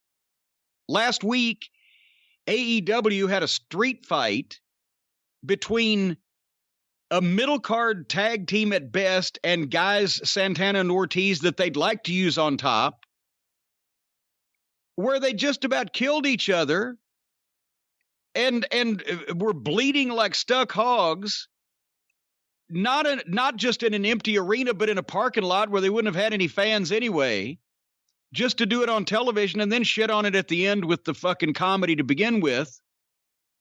How are they going to top that? When you can sell tickets again, what angle are you going to shoot? What damage are you going to do to somebody that can impact people in a more major way than seeing some guy get double fucking powerbombed through the windshield of a real car? But with what Ring of Honor was doing, they're providing good programming for wrestling fans with a thought to the future, because the pressure is not on them now to sell 10,000 tickets. So imagine 2 months into this tournament, or 3 months into this, or however long it is, when they do an angle, or when somebody does cheat, or when somebody does do something beyond the pale of what they've established that their rules are, it will register because it's out of the ordinary. Here's an analogy for you, Brian. You hear all the time in the news, it used to happen a lot more in the older days, but it still does. Somebody either got shot or stabbed because they got caught cheating in a card game, right? That's old as the hills. Well, that's because that usually, even amongst honor amongst thieves, when you got in a card game, even back in the Old West, you were keeping an eye on everybody, but you went into it assuming that everything was on the up and up. And everybody knows that if somebody gets caught cheating at cards, bad shit's going to happen, so they're on their best behavior. And then when somebody does get caught cheating, they get shot or they get stabbed. And then the guy that did it goes to court and probably still gets put in jail, maybe. But a lot of people are going, yeah, so-and-so, he got shot because he got caught cheating at cards, brought it on himself. The cheater, the heel, gets the fucking heat. But what if the situation was that every time you sat down to get in a poker game with somebody, whether they were your friends, you didn't know who they were, whoever it was, not only are there very few rules in poker, but nobody really follows any of them, and it's expected that everybody in the game is going to be cheating at one point or another. When somebody gets caught cheating, whether they get shot or stabbed is immaterial, because if that was the case, then the heat would go on the fucking stabber or the shooter rather than the stabby or the shooty, because why were you involved in that thing in the first place? You knew it was fucking crooked. There's no heat because the guy's an idiot for being involved in it. Does that make any sense? Yeah. Basically. So the point is, when they do something, once you establish this was the way that wrestling was created, they didn't just go into it with a set heel and a set baby face. It slowly evolved that the people that fucking cheated were the unpopular people because they cheated when they had to, and the other people didn't, so they were the popular ones. Everything has been overdone and overexposed, so get back to the basic. When there's no pressure on you, establish your athletes, establish what they're going for, And then when you open it up, people will be seeing shit that they haven't seen, at least from your company, from your presentation, and it will register and respond more. When you start a brand new program, a brand new promotion with blood and violence, people getting run over with cars, you got no place to go and it just becomes gaga. And that's a sign of a mark fucking booking. When you have some level of restraint and expose people to who you want to be your stars, what you want the rules of your promotion to be, what you want the logic of the promotion to be, and then you start feeding in the wild characters that go against the grain, they stand out. It's not that fucking hard, but nobody else is doing it or has done it. But Ring of Honor is apparently doing it. The first episode of their Pure Wrestling tournament is the first time they came back to taping live matches and new content. And they're doing it in an empty building in Baltimore. But as I said, this is not egregiously bad in an empty arena because that's for the same reason that I think Charlotte and Rhea Ripley got over better than anything else at WrestleMania practically, was because they actually worked a contest and it worked. Instead of doing the pro wrestling gaga, the more gaga, it doesn't work unless there's people there, which we'll see when we watch Hogan and Rock from WrestleMania 18 here later. Because, boy, in an empty building, you'd have been looking at a different match. But this program, they did a new open package, great, a professional voiceover, not just one of the regular announcers, talking about the Pure tournament, the history of the Pure title. They used it before back in the previous era of Ring of Honor. So they've got tape of CM Punk and Samoa Joe and Nigel McGuinness with the belt. They set up the history of the Pure Championship. And then I got to be honest, I haven't watched Ring of Honor in ages. I said this on the program last week. For a while there, I was mad at Greg the Office Boy, and I would watch every so often if it was somebody I was interested in. And then when the Elite Petite took over the whole thing and held it hostage, I didn't watch anything. So I haven't seen any of these guys or any of this programming in a while. Quinn McKay. It's a young lady, not Quinn Martin, who was a producer of fine television programming in the 60s and 70s, but Quinn McKay was the host who introduced the tournament concept, the rules that were backed up by graphics and B-roll, the A and B block of the tournament. They're doing it very sports-like. She's got a good personality. I thought she was well-spoken. I guess she's homegrown there. I've not seen her on any other programming.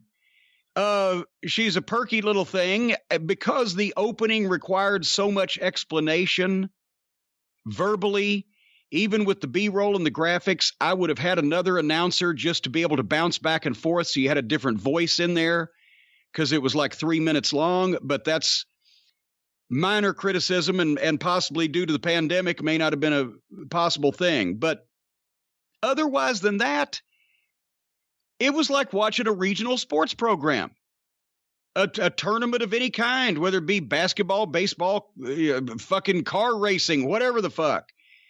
They opened up, explained the concept, explained the rules and the graphics with the pairings in the tournament in a very easy to understand and logical fashion.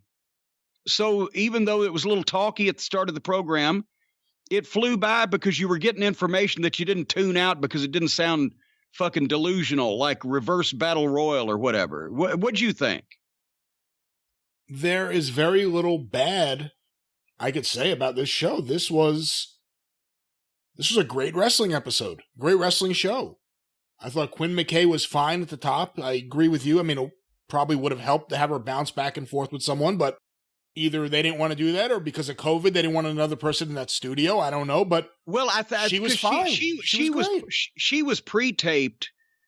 Then the announcers were Ian Riccoboni and Caprice Coleman.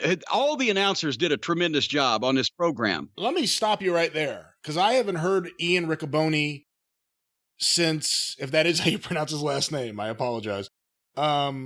I think it is. I worked with him. And okay, then you would know. Talk to him. I think it is Ian Riccoboni.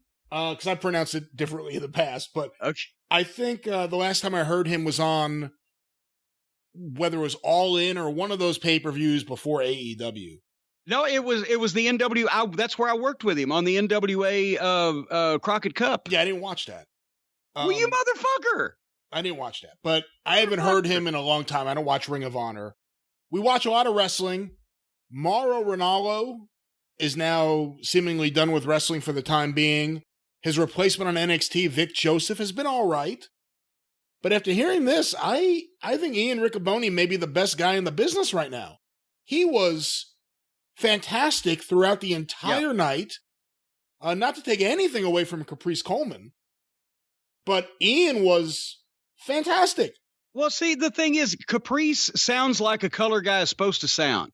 He sounds like an ex-wrestler that has the jock mentality and knows the inside terms and can speak to it like a color analyst should, but he doesn't sound like a professional broadcaster. Ian knows his shit and was well prepared and had his notes and had his facts, but also sounds like a professional announcer. So that's Caprice is more folksy, but he did a great job. They work well together. And, that's the point. That at some points, the announcing here sounded again like any other sports program. Whether the analysis or the calling of the action, it wasn't over-the-top wrestling. It was sports. Anyway, they did packages, the first match of 2 on the program. They did sit-down packages with each of the competitors.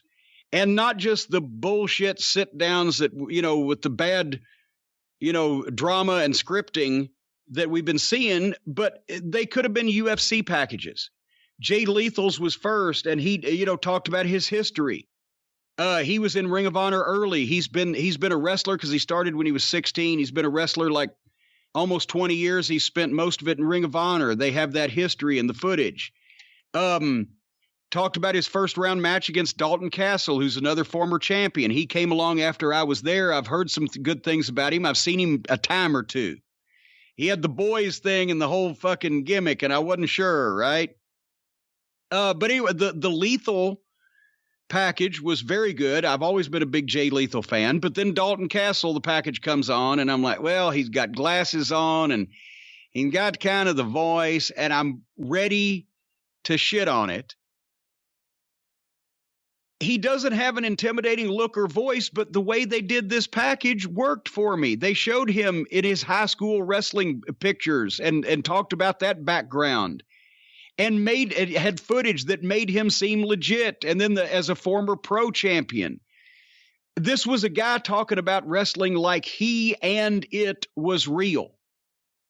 And he was going to show that he's not just entertainment. They made a nod to the flamboyance that he's done in the past in a different style of wrestling, but this is a pure tournament, blah, blah, blah. It fit. It makes sense. And nobody's going, well, that's bullshit. And all these guys talked about in the sit-downs, they talked about their athletic backgrounds and their training and their credentials and what they've done to become a great pro wrestler. Traveling the world or training with different people. Even they mentioned some trainers that may not be household names, but they talked about them like they were trainers that would train and teach you something. So anyway, the sit downs set it up, and then they have the match. And imagine this, graphics and statistics. I saw on the cable guide, Brian, one of the programs that's on national cable, the description says a league formed in 2019 that introduces statistics and analytics to the game. But they didn't. Ring of Honor does. The statistics and the graphics and the analysis means something. For Dalton Castle, they mentioned he'd won 85% of his matches with his finish, the Bangarang, since 2018. He's 4-1 in his last 5 matches. He could have got beat 17 times in a row last year. We're not talking about that. It's positive fucking information. Jay Lethal, 3-0 in his last 3 bouts against Dalton Castle. Well, that's pertinent. He's won 88% of his Ring of Honor single matches he's had in Baltimore. Well, that's interesting. Everything's positive. Then they go to the tail of the tape. I've written a few tales of the tape. We were the only company doing it in 2011 and 12, 10, 11, and 12, and we're doing it again. We're doing it. They're doing it again. Maybe they still do it. I don't know. It's a fucking athletic contest. Takes 15 seconds. Tail of the tape. Boom. They've got a nice arena. They got the video screens, the lighting look.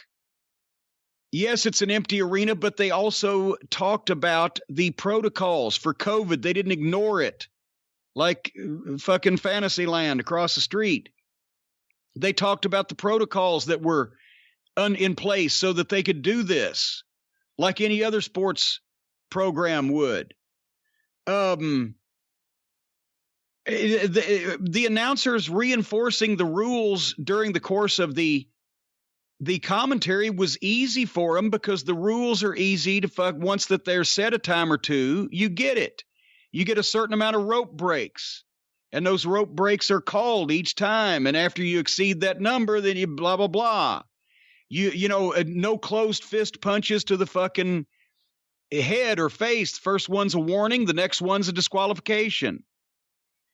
Simple shit. As far as the match, Dalton Castle, by the way, and I guess he broke his back at one point a few years ago, and he worked through quite a bit of it. I think last time I saw him, he was a little heavier, and he's wearing a back brace now, but he's got that fucking suplex strength where he can just take a guy and get down low and fucking launch him. And they did a really nice mix of wrestling and pro style stuff. They start working, it's solid, except fucking Dalton Castle, head palm shoot off. I would have docked him a point. Actually, I'd start fining for those in the locker room, but I would dock him a point publicly for a head palm shoot off. But other than that, they had a nice match, and they paid attention to their fucking work so that everything meant as much as it could, and it looked like something rather than just trying to concentrate on the next spot or dive they were doing, because they weren't doing that shit. And then they open it up toward the last few minutes. The clock on the screen, you got a clock on the screen every second because they're 15-minute time limits. You know where you are time-wise. They almost used it. I think they went around 13. But they opened up really full pro style in the closing moments because that's when it's supposed to get more exciting. And guess what? Boom. Jay Lethal hit his finish, the lethal injection, and beat him 1, 2, 3. And then they shook hands, observed the code of honor, which again works here due to the presentation. It used to give me some fits trying to figure out how most people would adhere to the code of honor because the real heels were the ones that wouldn't. And sometimes it got in the way, but here it works. And it's a requirement that the code of honor, the handshake, starts and finishes every contest. And the first time that somebody spits in the other guy's hand or fucking kicks him in the balls, they're going to have a non-existent riot because there still won't be any fans, but it'll get over. What'd you think of the match? I thought it was really good.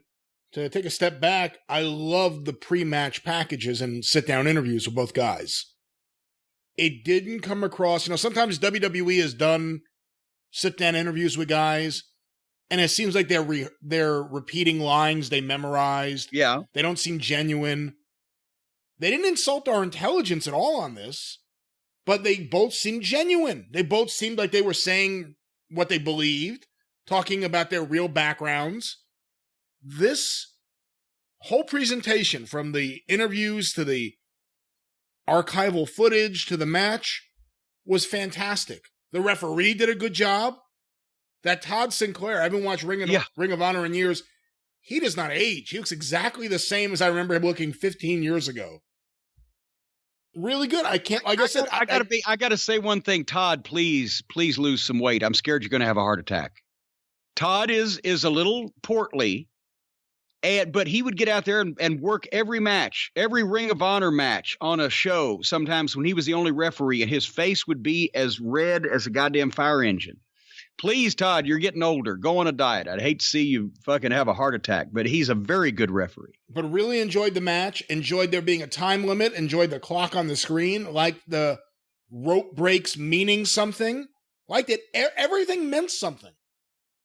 I have nothing negative I could say. The commentary was fantastic. Strategy. It's strategy that you can use also when you're forced to use your allotted rope breaks early, and then you've got no way to get out of a hold, and then that may be where somebody fucking sticks a finger up somebody's ass behind the referee's back or whatever, but it can all be used. And that's where the commentary was so strong, because right away when Jay Lethal went for that rope break as the match started, they made you understand that it was a big deal. He just used up one of his rope breaks in the first 30 seconds of the match. Exactly. And the second match, real quick, Jonathan Gresham, who is Jay Lethal's tag team partner, they're the current Ring of Honor World Tag Team Champions. But obviously everybody's a single in this tournament, and they referred to that. Jay Lethal, Jonathan Gresham, they both said, we'd love it if that was the final match was between us two, because this is even bigger than the World Tag title. They recognize what people already know, but then they put it in a proper perspective. And his opponent was Wheeler Yuta, who I saw him a couple times in Ring of Honor. In MLW last year. He's gotten in better shape. He's a young guy, and he was a nervous speaker on his sit down, but it worked for him because you can see this guy being the unheralded newcomer in the UFC, not used to being on television, speaking, but they do the video and the editing on the package, so everybody's being treated equally and being treated as a serious athlete that's trained overseas and etc. So you don't know who the preliminary guys are if you come into this in a vacuum, which is perfect because then you don't know what to expect for the finishes, who to go over. Everybody is being presented here as somewhat of a contender. Jonathan Gresham in his sit down, he was dressed up and looked like a real professional athlete, had the fucking bright tie and everything. He looked like somebody. But then they each put the opponents over verbally. In the match, Gresham is so short. He's so short. I think they gave him a graphic at 5'4", and it's probably legitimate. But he's built. He's built, and they profiled him as an athlete, so it's not visually disturbing. And again, Yuta's bigger and thinner. This guy's shorter and fucking squatter, so you got a contest. Athletic wrestling, and they concentrated on their work again instead of rushing through stuff. And I love the spot. Gresham put an Indian Deathlock on and was slow on the break when Yuta used one of his rope breaks. He was slow on the break because you do need help from that referee was not Todd Sinclair. I think he looked a little confused as to how to break up the Indian Deathlock, but you need help to untie the legs, right? Legitimately. So because they were stuck like that and he didn't get a quick break, Yuta comes up and punches fucking Gresham once right in the fucking face. Gresham goes down and sells it. Yuta gets a warning, but the guy had a reason to sell one punch. Yuta gets a warning, then the tempers flare, and then they open up with faster action. And they go some more pro-style shit. Then Gresham gets figure four, and both of them rolled out to the floor underneath the bottom rope trying to get out of it, and they both sold that. But while Yuta's selling his leg, Gresham gets in the ring and goes nuts on the fucking leg, stomping and jerking and everything, and finally got Yuta down and was bashing. And this looked good. And goddamn, he had some fucking oomph to it. He just bashed Yuta's leg over and over, up and down into the fucking mat until Yuta tapped out on that. And I bought it. I don't know. What'd you think? That was different. I really liked it. Once again, I loved the pre-match packages. It made me care about the match before I saw the match. One minor complaint, I guess, is Yuta. I think he needs better gear, or it has to fit him better. It looked almost like his pants were going to fall down. Yeah, several times, and they weren't. Well, I said he'd lost weight. But the pre-match packages putting over him going to Japan, and both guys traveling around the world to learn their craft so they can be the best pure wrestler out there. The only other complaint I would have is for some of the near falls, you see this a lot in wrestling, but 1, 2, and then almost like a cooperative, let me get off you, let me get ready for the next thing. Minor critique, because it was a good match. I really like the finish. I really like the finish a lot. Good match. Again, and once again, I want to say Ian Riccaboni. Riccaboni? It's not Riccabono, I know that. Riccaboni. Riccaboni. I think he stole the show throughout the entire event. This was one of the most impressive announcing jobs I've heard anyone in wrestling do in a long time. I thought he was fantastic. He wasn't over the top. Not at all. Not at all. He was so legitimate and conversational with it that it added to the presentation. It was real. And so, I mean, the whole thing is, folks, and we're not getting paid for this now, but I just wanted to illustrate that you can do this if you try. And there's no reason. We're 6 months into a fucking pandemic. The people that had the money and the resources and et cetera to continue to do programming, we all know who they are, could have easily done this. But instead, they've gone further and further into gaga and horse shit and violence and blood and comedy and unbelievable fucking scripted alleged drama, trying to get people to hook viewers, and the ratings stay the same. Let's face it. With wrestling, this is a very abusive relationship that nobody wants to end, but the fans don't like the product in most part. And the fans that do like a product are fiercely loyal to it and are not going to stop watching it almost no matter what. So AEW's got what AEW's got. So does NXT. So does most of the WWE programs. The Raw and SmackDown have lost more just because they had more peripheral fans to begin with. You know, if you just watch the one major program every week, you're not really an engaged fan. So they've lost a few, but it is what it is now. So why hasn't somebody backed up and said, we're going to, for the good of the business, or at least our business, we're going to get back to the basics and educate people to what this actually is. And then when stuff that is not supposed to happen begins happening, it'll stand out and mean something. And that's what Ring of Honor's doing, and it was a great program. It's an hour program. It didn't take me any time to fucking watch it because it went by. Because it wasn't just 100 miles an hour of the same shit, bodies falling everywhere, or stupidity, or bad acting. It was people that meant what they said, telling me what they were going to do, and then going out and doing the best of their ability to do it. It was sports-based wrestling. So, and the AEW fans should watch Ring of Honor because then they will see what they were promised. And the rest of the fans should watch this show just so they'll see what this shit looks like in case the WWE ever tries to do it. Raw Underground.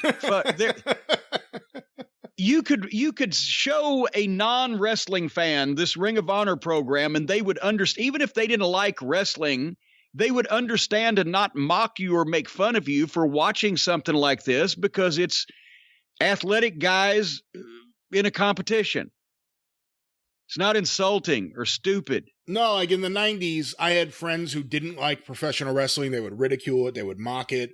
But you show them a Japanese tape, like from All Japan, and they could sit down and watch it because it seemed like some sort of athletic contest. Not a bunch of people dancing like clowns or doing a dance routine or a wacky gimmick. It was Stan Hansen knocking the shit out of people. The average person, even if they don't like wrestling, can understand what's going on there. The same way they can when they watch boxing if they don't like boxing.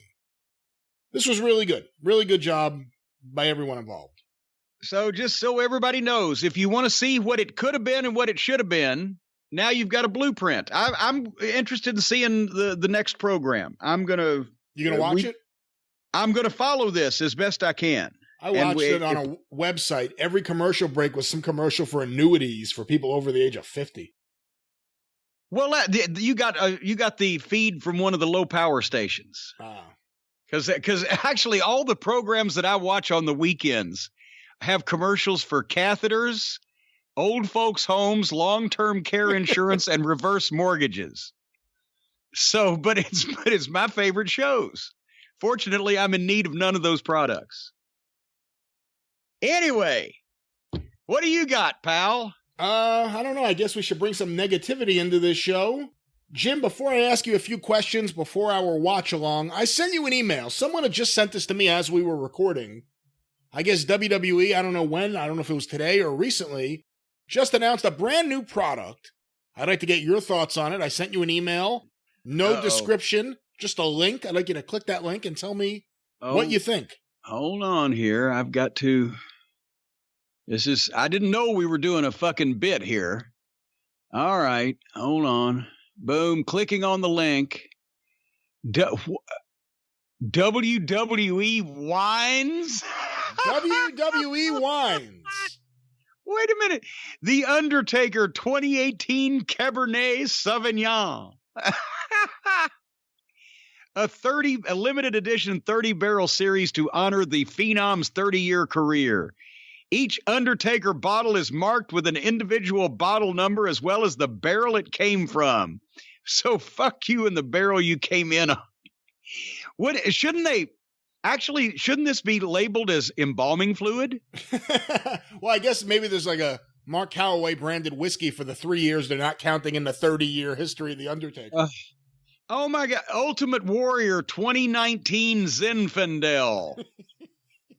Each limited edition individually numbered bottle also features one of 3 unique corks produced with different images and sayings from the warrior himself. Hey, he might sue. Well, I guess his estate would if they didn't clear this sayings. Ultimate Warrior Zinfandel. Shouldn't this be like, fuck, I don't even know what the Ultimate Warrior fucking, do they have a drinkable antipsychotic drug? Well, think about all the years that wrestling fans, smart fans, watched Warrior matches and said, I wish I could have a drink. Now you have your chance. So you can get a Taker 2-pack. You can get a 2-bottle mix where it's 1 Warrior and 1 Taker, a Warrior 2-pack. Oh, and then a 4-pack, a 4-bottle mix, a 6-pack, 6-bottle. Well, you can just be a goddamn drunk. But you know what you can't do? You can't order it in Kentucky, folks. We have a state law. We are not allowed to accept delivery through the mail or shipping services of alcohol. Really? That is exactly. It says we can ship to the following states, and it's got 1, 2, 3, 4, 5, 6, 7, 8, 9, 10, 11, 12, 24, 36, 37, 38, 39, 40, 41, 42, 40. You cannot ship alcohol to 7 states. Kentucky is amongst them. You know, these are pre-order. When they come out, we should get one of each and send it to Dave Brzezinski and have him do a review on the show for WWE Wines. Dave Brzezinski's review of WWE Wines would sound like my weekly review of AEW. You amateur fucks. What the? This mud show bullshit wine. The WWE Wines, ladies and gentlemen. Get them while drink your sorrows away. You know, if you were going to do a wrestling wine... How did they pick Warrior and Taker to be That's what I was going to say. Why would you... I mean, Undertaker, I understand in some way. Why would you do the Ultimate Warrior?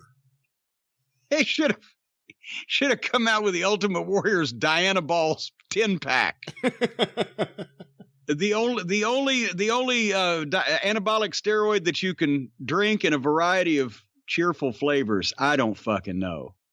All right. Thank you for alerting me to that piece of business there. Well, no problem. Well, let's get a question here. This was sent. There's a lawnmower somewhere. I hear in the background. I hope it's not disturbing anyone. It's not me. It's not you. And I'm not seeing anything from the office window here on the executive floor. So I'm not sure exactly what's going on out there. So Could be a helicopter landing on the helipad above. I don't think so, because usually I get a text message about that. But let's get our first question. I thought you were getting the helipad resurfaced. I don't want to really go into what's going on right now at Last Manor. There's a lot of work being done around the property. Well, those fucking panic rooms are hell to install. This next question, our first question this week here on the show, sent to CornyDriveThru@gmail.com from Justin in Brooklyn. I wanted to ask you about Roddy Piper since he never won the WWF title, even though he was the top heel during his run and a great rival to Hulk Hogan. I know Hulk said he never gave him the title because he could not trust him to return the favor. But how do you think Roddy Piper would have been as the WWF champion during the mid-1980s? Well, I love Hogan also. He says, well, I never gave him the title because I couldn't trust him to return the favor. It was Vince's fucking choice from the word go. Hogan could veto things, but if Hogan had come up to Vince and said, hey, I want to put the belt on Piper, and not that like that those words would have ever been said, but and Vince said no, that would have been the end of it. Roddy was the antagonist.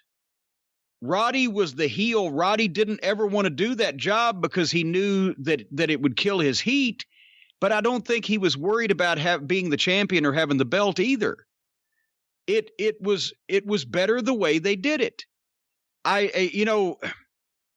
the time that Roddy switched babyface, he was already doing movies. At that point, I don't think that, if Vince had twisted his arm, he may have taken it for the money, but do you get the idea that Roddy was ever worried about whether he got the belt or not? It was always the spot that he had and keeping his heat, and that's why he never did the job to Hogan. I believe so, and it really is remarkable, considering Piper was the big heel. He was the rival to Hulk Hogan on Hulk Hogan's Rock and Wrestling cartoon show. He was the big star heel opposite Hogan, and they never really had an extended feud. They never really had an extended program of matches. It's only a handful of matches. Yeah. Piper refused to put him over. I mean, it really is remarkable that he did that, and Vince kept him around because he was that big. Well, yeah, that's it, because, Roddy was, if it wasn't 1A and 1B, it was a close 1 and 2, but Piper knew that if he worked long programs with Hogan, it would mean doing multiple jobs to Hogan. But Roddy could be, as long as he didn't get beat and have that steam taken off of him and never got his mouth shut, he could be an antagonist to everybody at some point in time. And he was good enough and meant enough for ticket sales and just the whole package, the television, the matches, the whole 9 yards, that Vince wasn't going to fuck with him over it. But see, the thing is, he was smart. Other guys in that top heel position, they would have politicked for a run with Hogan. They would have politicked for a run with the belt. And, Hogan was right. Well, could he trust? I think he could have trusted Piper. If Piper had ever agreed to win the belt from him, he probably would have dropped it to him as long as Hogan didn't jerk him around either beforehand or in the interim. Right. He wasn't Shawn Michaels. Right. But other guys, as I said, would have politicked for a run with the belt and then I'll drop it back. But Roddy wasn't worried about getting the belt. He was more worried about keeping his heat and keeping his aura. So if he didn't ask for the belt, he was never going to have to lose it. See, Hogan, he was very smart, but his biggest rivals in people's minds, he never got his job back. Well, he did. They finally got it back for Warrior in WCW. That's why they brought him in. Oh, yeah. We should do a watch along of that. That's one of the worst matches in history, the WCW Hogan Warrior match. It was way too late. It was like the, Joe Besser of fucking comebacks at that point. And he never beat Piper. But anyway, that's the thing, is that I think Piper was smart in the way that he stayed over. He was different than everybody else, and because he could talk, he could get away with it. He didn't need the belt. Is there any scenario you think Piper would have been good as a touring NWA champion? I don't think so, because I don't think that Roddy would have wanted to work that fucking hard night after night. And also, what made him best would have hurt him not being in a territory regularly and just going from place to place. He needed to. I don't say he needed to.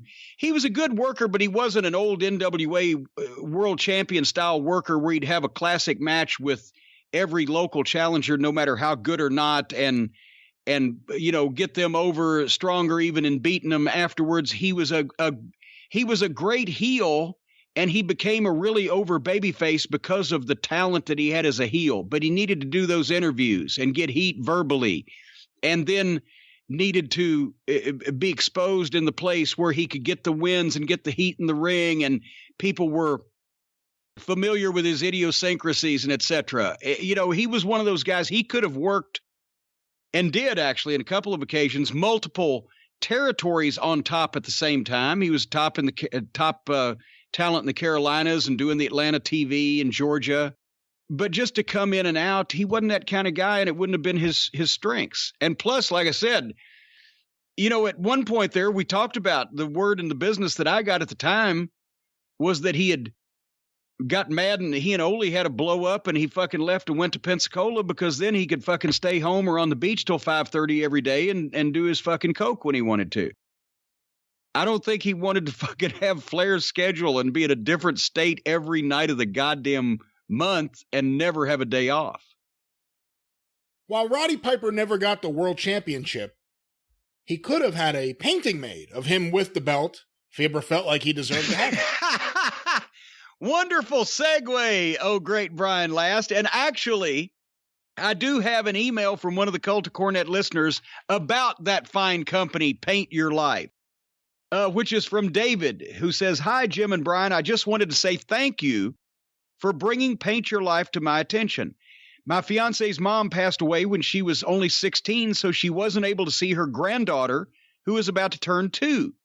Our anniversary is coming up in December, and Paint Your Life gave me an idea for a great anniversary gift, a painting of her mom standing behind her and the baby smiling at both. Thanks again for bringing this great idea to my attention." And then also he goes on to a string of pornography about the current occupant of the White House, but I won't go into that. But we talked about them before. The folks at paintyourlife.com can paint a picture of not only any moment or person in your life, but they can bring them together even if they didn't originally exist that way. They can combine different photos of different family members or people, loved ones or relatives, friends, whatever, in the same photo.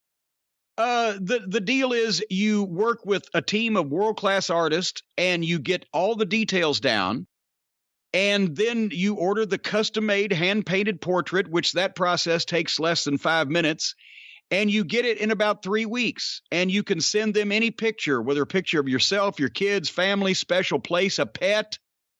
They'll work off of that, or you can, as I said, combine different photos of people into one painting so you can bring the generations together. Anyway, especially now that everybody's locked down, you can't see all your family members unless you live with them, and then sometimes you probably wouldn't want to see them that much. But if you've got family members far away that want to remember what you look like or vice versa, go to paintyourlife.com. And if you don't love the final painting, the money is refunded, guaranteed, and as a limited time offer, you can get 20% off right now and free shipping. Text the word DRIVE, DRIVE, to 64,000. That's 64000. Text DRIVE to 64,000, and you'll get 20% off and free shipping at a fine quality portrait at paintyourlife.com. Paint Your Life. Celebrate the moments that matter the most. What moment matters the most to you, Brian? Oh, geez, I don't know. The moment this show is over with. That's where I thought you would probably go with. So let's work in that direction. Well, let's get another question sent in to CornyDriveThru at gmail.com from Lester. My question is, what if Jim Duggan left Watts instead of the Junkyard Dog? I think Hacksaw would have pretty much had the same spot in WWF as he did later, but maybe a little better. The real question is, with no Duggan and Watts still having Junkyard Dog, how would that affect Mid-South Wrestling? Oh, God. Honestly, if one had to go, it was better it was Dog, because Dog, as we've talked about, had gotten out of shape, and the habits that he had, his matches were just they had fallen, and people were starting at the time even to see through it. And then the Mr. Wrestling 2 thing, hastened that. Duggan was just really getting over, and really, he had come in as a heel, and he was a kick-ass heel, but then as a babyface, the promos that he was doing, it was different than everybody else's, and the way he worked, he was perfect. He was a perfect babyface for Mid-South. And he was not only a perfect babyface for Mid-South, but he was a perfect babyface in that you didn't need to put the belt on him. You could, but you could also have a Magnum TA or a Terry Taylor, a straight babyface, next to him as the wrestling champion, and Duggan to be the kick-ass babyface without a belt, and they didn't conflict with each other. They were completely different. But Duggan was an MVP there for a couple years. And so it was best that he stayed. It would have been worse for Mid-South, not only in match quality, but all the stuff that Duggan did over the next few years, the programs with Hercules Hernandez and then Dr. Death and then fucking DiBiase. Those were top main event matches, carried a lot of the cards. Dog had been there longer than Duggan at that point in time, so the right one left. As far as would he have been better off Duggan in the WWF? The WWF's what killed Duggan. It didn't kill his bank account, but it killed the hacksaw Duggan that we all knew and loved, because then it became more cartoon, the foam 2x4 and the hi-yo and the thumbs up and the, patriotic thing. And he got a ton of longevity out of that, and he wouldn't have given it up. But where he was perfect to be a top guy in Mid-South wrestling, because kick-ass, ugly fucking football player gets into bar fights and can beat the fuck out of you and likes to bleed and fucking hit people with chairs, that didn't translate to the WWF because it was, fucking Disney World. So it had to be the patriotic, which he already was a patriotic flag-waving American hero in Mid-South, but they made that the focal point instead of the kick-ass ex-pro football player, I'm going to pull your fucking eyeballs out, Hacksaw Duggan, that was a babyface in Louisiana, because that's kind of people that those people liked. But, to use him any better in the WWF than they used him, he would have had to been the real Jim Duggan. And then that would have been odd in WWF at that point. If in 87 he had gone to Crockett Promotions instead of the WWF, would he have fit in? Would he have gotten along with Dusty? I think he would have. I think Dusty would have liked him as a guy, because everybody liked Jim as a person. And I think he would have fit right in as a goddamn Dusty used Bugsy McGraw in fucking Florida, right? So to me, Duggan not only had the funny, but not silly funny, but the entertaining babyface promo that was, over the top and a fucking wild guy, but also his work was a whole lot better than Bugsy McGraw's. Let's be perfectly, completely honest. And, he could fucking swing a board and have a brawl. I think Dusty, you would have loved to use him. I don't know that they had any interaction that on a personal basis that would have not have been the case, but just as far as two people, I think he would have fit right in perfectly with Crockett. Well, a lot of people say that Dusty didn't want to bring in baby faces that could get over better than he was. Well, okay, but now hold on here, Cowboy. Let's slow that down. At that point in the world of professional wrestling, I don't think Hacksaw Duggan was going to get over Dusty Rhodes before Dusty Rhodes was ready to retire, because we're only talking about a fucking 3 or 4 year period there. Dusty, people forget, people today, they just look back at the last couple of years of Crockett and think, well, Dusty Rhodes was a fat guy that only put himself on top because he was the booker. Dusty Rhodes was one of the 4 biggest box office attractions of the previous decade, along with Andre, Hogan, and Flair. And, Duggan wasn't going to come into Charlotte and get over Dusty in the period of time that they had left before, I fully believe that Dusty would have slowed down wrestling by 89 or 90 if nothing had changed, and just booked and worked on the big shows anyway. So there was only a couple of years. Hacksaw Duggan was not going to be bigger than Dusty. He didn't have time before Dusty would have been gone. You can't go from just a main event guy amongst dozens and dozens of main event guys across the country at that point in time to get over one of the four biggest names the previous 10 years. It wasn't going to happen that way. But, a lot of the argument comes from the fact that every interview on TBS, everyone talked about Dusty. Dusty was the focal point of everything, even if it was something he wasn't even actively involved with. All of a sudden, Dusty would be there. Remember when there was a Flair went to the ranch to recruit Blackjack Mulligan? There's Dusty. Dusty showed up. He was riding some horses. Steve Williams defeats Big Bubba for the UWF title. Who's he celebrating with in the locker room? Dusty. Everything was around Dusty. You're prefacing our Hogan Rock watch along, but those were the tricks, and that's how he became that way. He was booked that way first because before he was a booker, he was booked as a big star, and then he learned all those tricks of how to book big stars and keep big stars over, and he applied them to himself. How much grumbling was there in the heel locker room about Dusty in 87 and 88?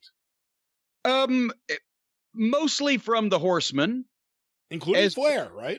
As JJ has talked about in his book, because while it was hot, they knew that if you lose it, and I think this was the exact words that JJ finally had to go to Jimmy Crockett and say, look, they're fine with the heels got plenty of heat on TV, but in the house shows, Dusty was fucking beating up everybody.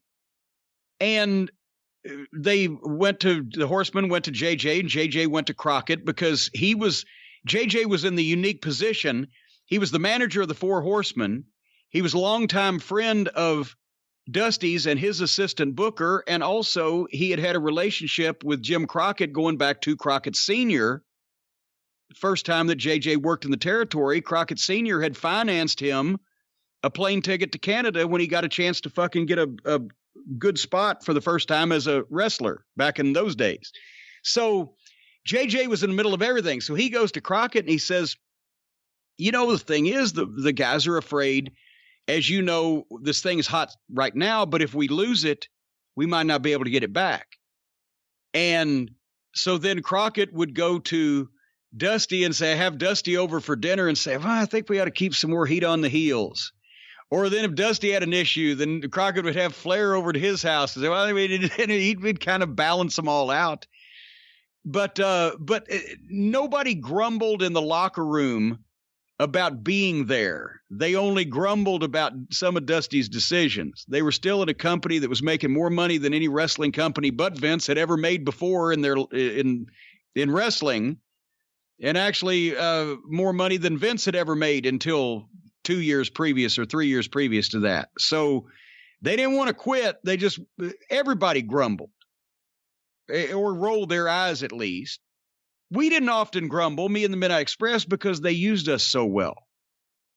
But at the same time, you'd roll your eyes about some of the things. Okay, so there's Dusty's giving 3 of the 4 Horsemen the fucking Three Stooges slap. Maybe we shouldn't go that far.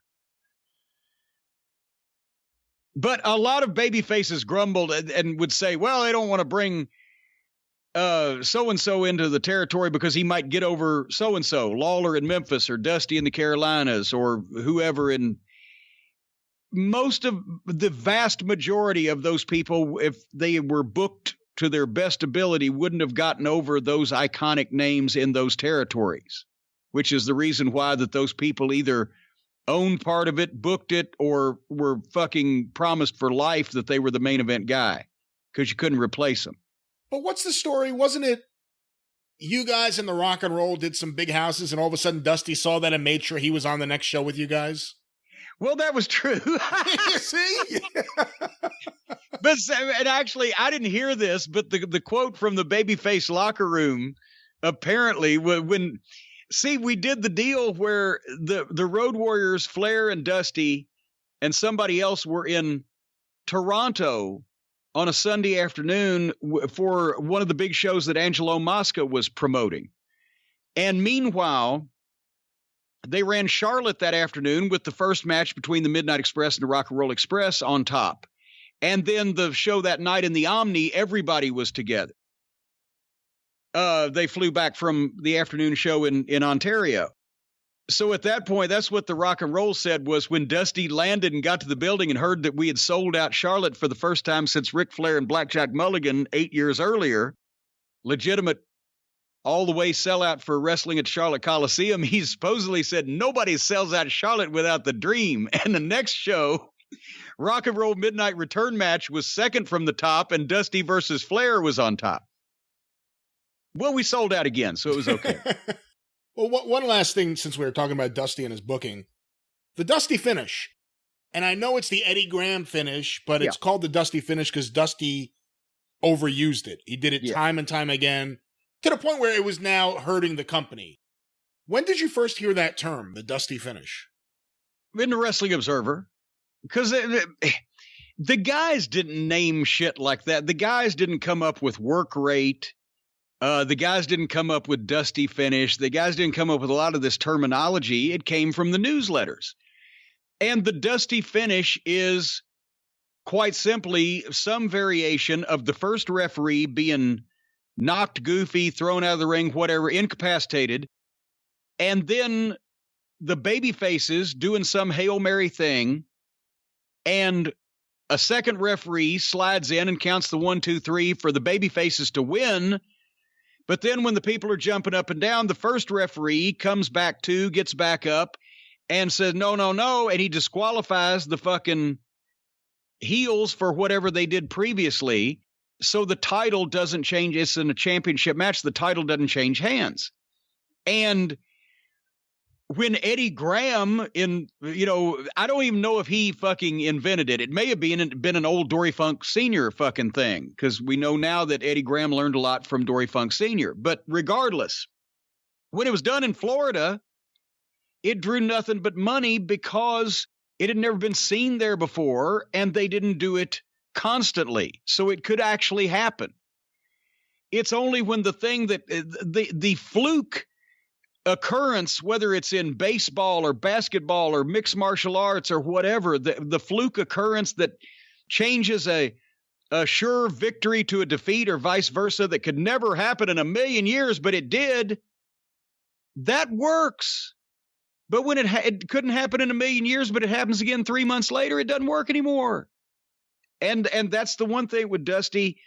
And I liken him in some cases to Jackie Gleason. I just read a book about Jackie Gleason's life and career. He hated to rehearse.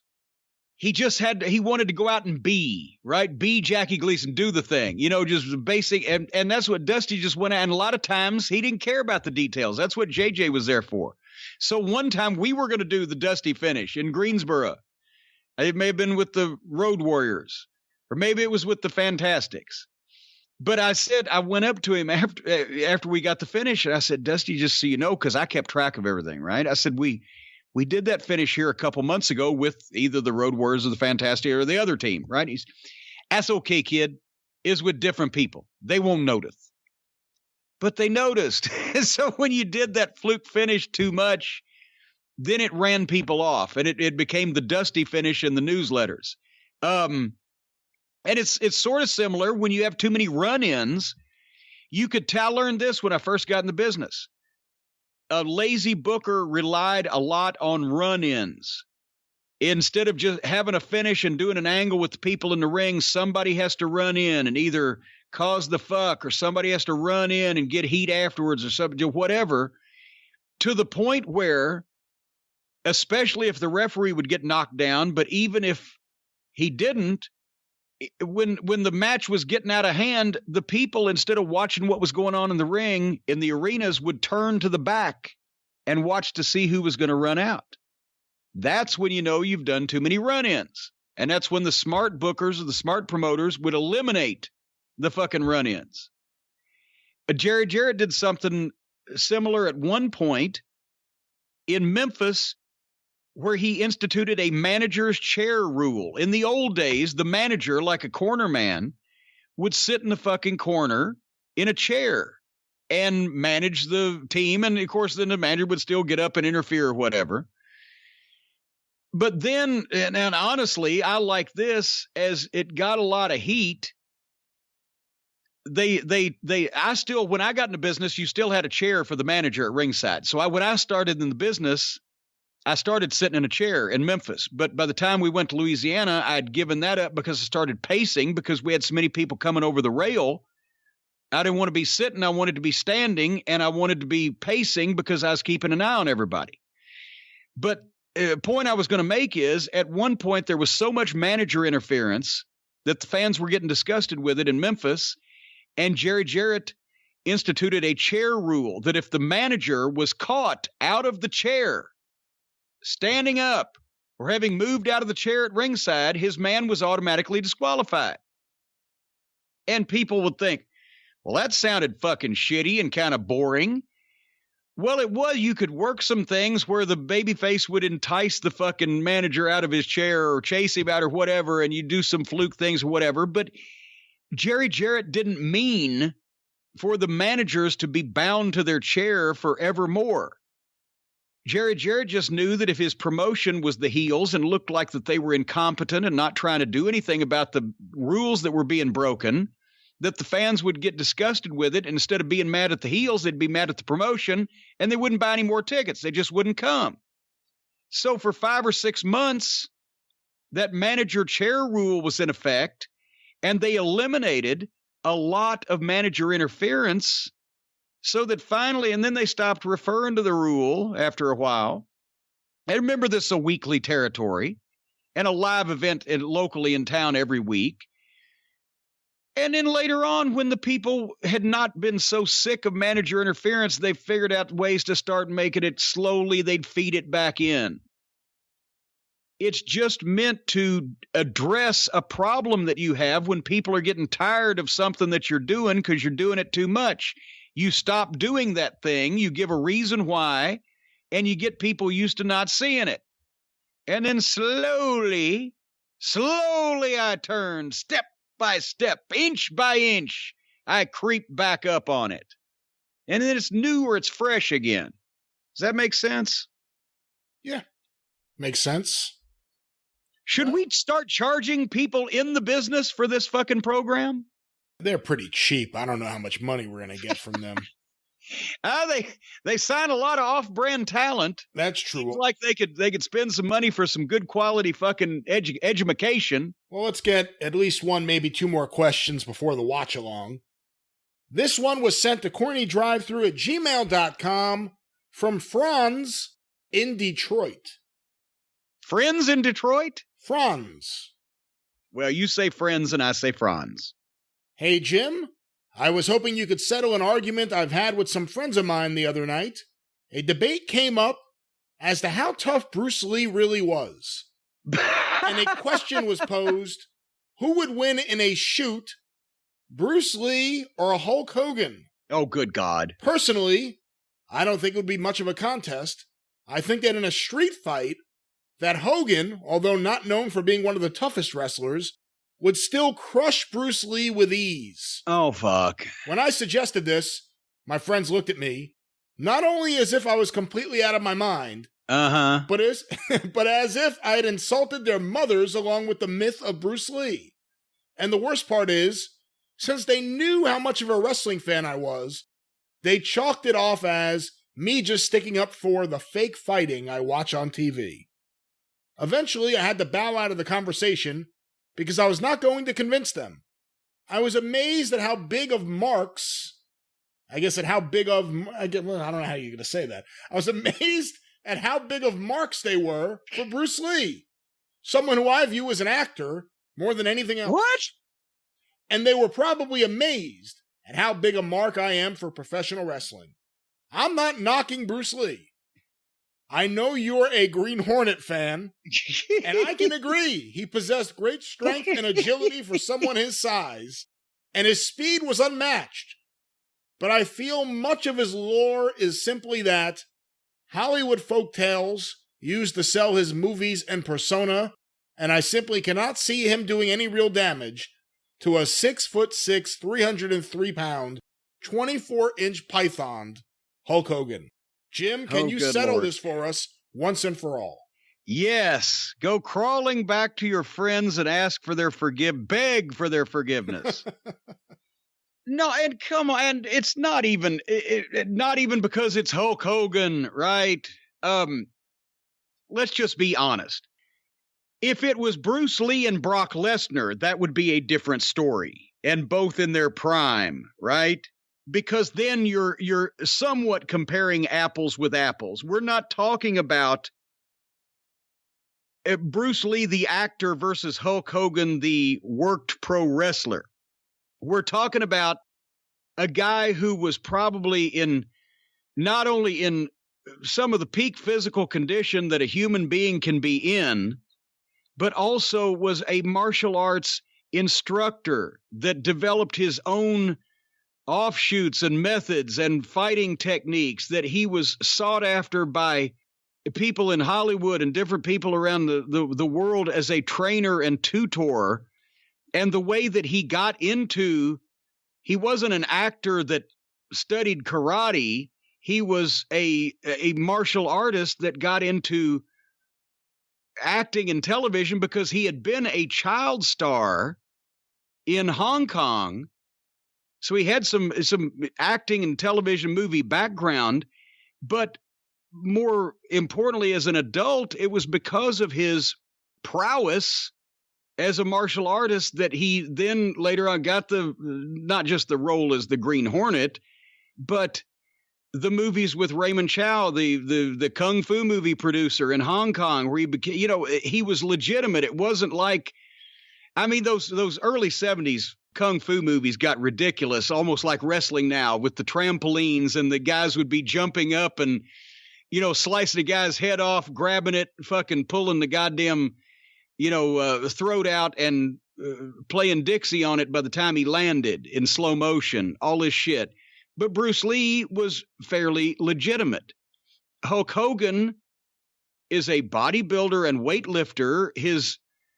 I have no knowledge of any high-level athletics sport that he played, that he was in. He was a bass player in the band, right?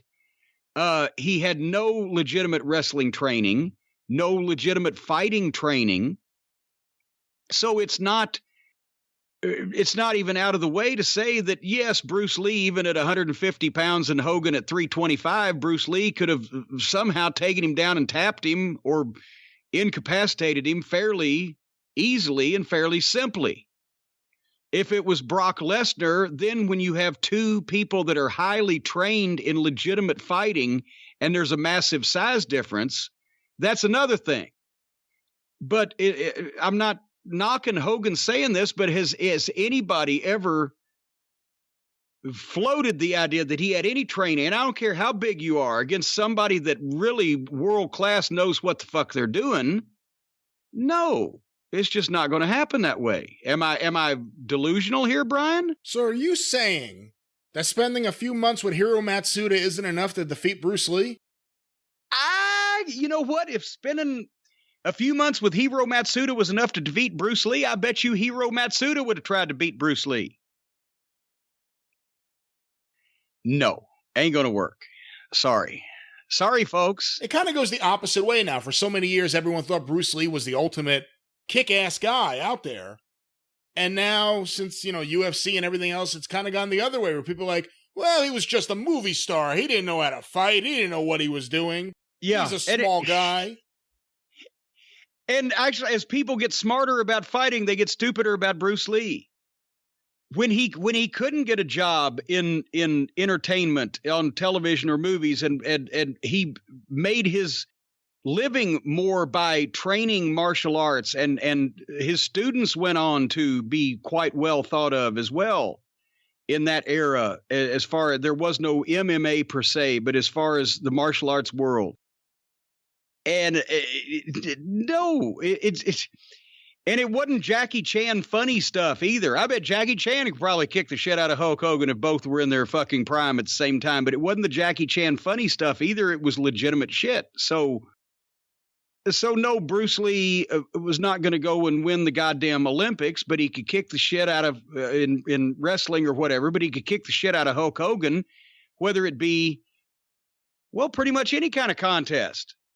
Except if you're, okay, everybody, here's baseball bats. Well, now it's a different story, but hand to hand, I can't imagine any way that Bruce Lee could not have dispatched Hulk Hogan.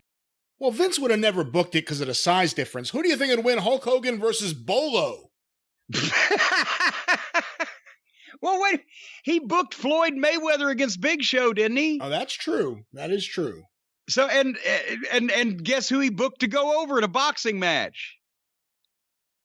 Am I delusional of that, or did Floyd Mayweather beat Big Show in the boxing match? I believe so. Because it's boxing. And that's even more far-fetched than the idea of Bruce Lee beating Hulk Hogan, because even though it was boxing, still look, Big Show and Floyd Mayweather, but probably if you had to adhere to boxing rules, that's the way it would have eventually have happened, because Big Show his tongue would have been lolled out like a long red necktie, and then Floyd Mayweather could just fucking tee off on him until he gave him brain damage. All right. Well, another question. This was sent to CornyDriveThru@gmail.com from Eli in the Bronx. This is a question based on something in Al Snow's book. I heard a story about Al having an affair in Smoky Mountain. When he wanted to end it, the woman blackmailed him, and then when he left the area, she contacted WWF and told them that he forced himself upon her and impregnated her. Later on, her car was found abandoned with blood in it. What? And it turned out she faked her own death and was later found in the Carolinas. Is this a legit story? Did Al Snow ever talk to you about it? Or do you know anything about this? Now that I have heard that, was there something there? I can't remember. It almost reminds me of something that there could have been something there, but I can't remember. So that was a shitty answer. Yeah, we can't end on that question. Hold on. Let me pull up another one. To be honest, the only reason I remember it is because they found a blood in the car and somebody faking something that happened to them. That's why I remember it, because it wasn't odd for fucking women to start chasing the guys when they left territories or hounding them or trying to get there. Back then, it was hard to get people's home phone number, but sometimes guys would get calls from girls at their house, and that didn't get over well with the rest of the house. But that's the only reason it makes me remember something, because some part about faking some catastrophe. But that was after Smoky Mountain. All right, well, let's get this. This will be the last question this week. That's what you said before. Well, the answer sucked. Yeah, that's true. Thanks a lot. Well, you admitted it. That's better questions. You admitted it. This was sent to CornyDriveThru@gmail.com from Alex in Memphis. I've always wondered why Ric Flair's knee pads are never on his knees. Did they always just fall down immediately after he put them on? Or was there a technical aspect to it, such as Flair liking to drop the knee across his opponent's head, and the knee pads could soften the blow in case the spot came off a little messy? If anyone knows the answer, it's probably Jim, but I know I can't be the only one who wonders this. So Jim, why does Ric Flair wear knee pads but never on his knees? Well, that's with some guys, that's where it's more comfortable. And I will attempt to explain. If you go back and watch Dennis Condrey, same thing, never pulled his knee pad. Normally, the knee pad would be pulled up to where there's as much pad above your knee as there is below, and the opening is, in the sleeve of it is where your knee bends, right? But when you think about it, in wrestling, how many times is the top portion of your knee going to get hit?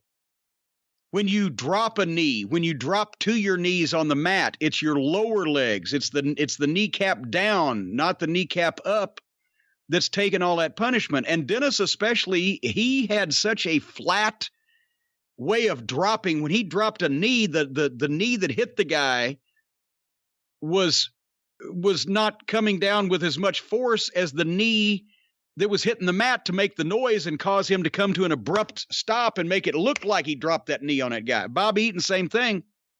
And that's mostly the lower leg. And sometimes guys had problems with getting knots, bruises on their shin bone, or just that's where you get the punishment, is the lower part of the leg. And some guys, it's more comfortable. It's not really much more complicated than that. And it always was kind of awkward to me because it felt funny to me. But since I had bad knees, I always had a knee brace on anyway under whatever I was wearing. But that's why I started putting the pads on my elbows and knees. It was like pads all the way from my shoulder to my wrist and from my hip to my ankle, because I wanted to look like the putsy manager being all padded up. But I did notice when I would work that the majority of the time, the top of your knee doesn't have any problem. It's always the bottom. It's always that fucking pointy bone on the bottom of your kneecap. So they were just covering that up. That's pretty much as simple as it was. I always thought it was because Flair had skinny legs. No, I'm serious. I thought that's what I was told. Well, I think he would have probably come up with a different way to bulk them up, but really it doesn't bulk your calves up. It just makes your fucking lower leg look square. Okay. But it would be also, I would rather have that knee pad than his shin bone coming down on the fucking point of my forehead, since there was not a lot of room for error in those things. And occasionally shit happens, but it was just mainly that. It's easier on the legs. And here's what I can't believe. Do you know who did not wear knee pads until, I would say, probably 10 years ago? I noticed him actually wearing knee pads. Who? Jerry Lawler. Huh, interesting. Under those long tights, you go back and look. Lawler wore long tights, right? And there's a pad, the old Carl and Hildegard tights, before they did spandex and everything. There was an extra layer of tight material sewn on as a knee pad type of thing, where you wouldn't get holes in your knees, because that's where you scuffed them a lot, but there was no padding in it.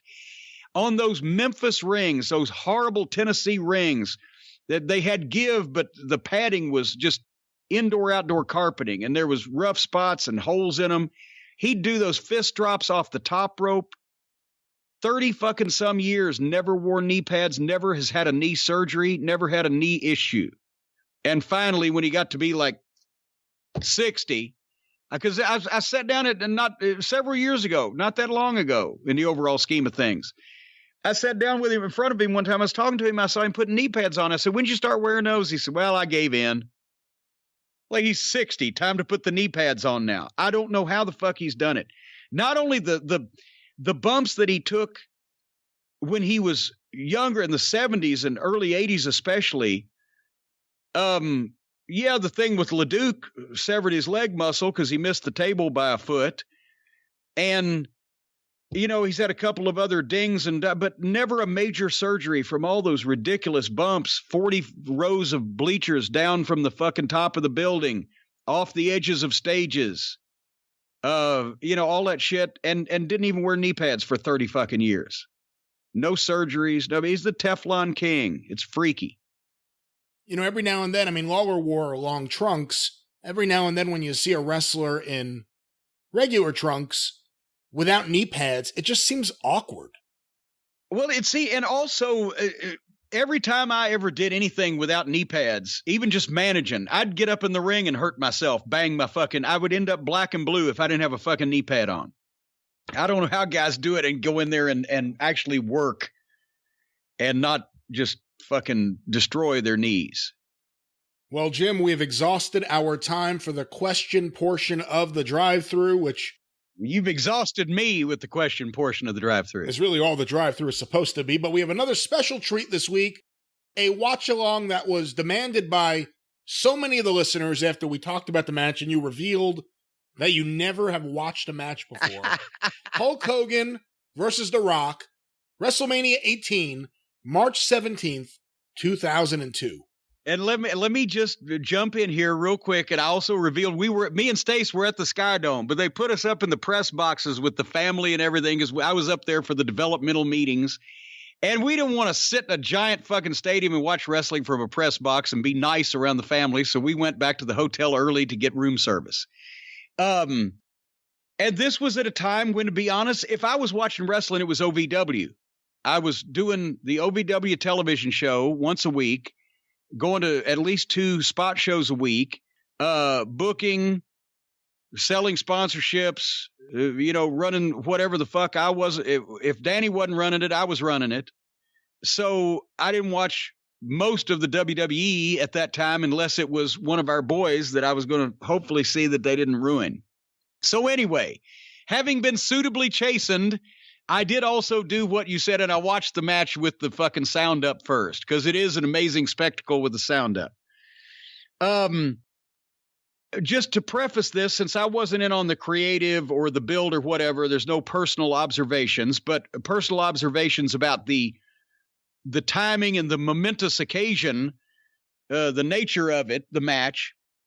Toronto was one of the greatest North American wrestling cities going back, 75 years now. I mean, Whipper Billy Watson and Wild Bill Longson drew 15,000 people there at once or more than once in the 40s.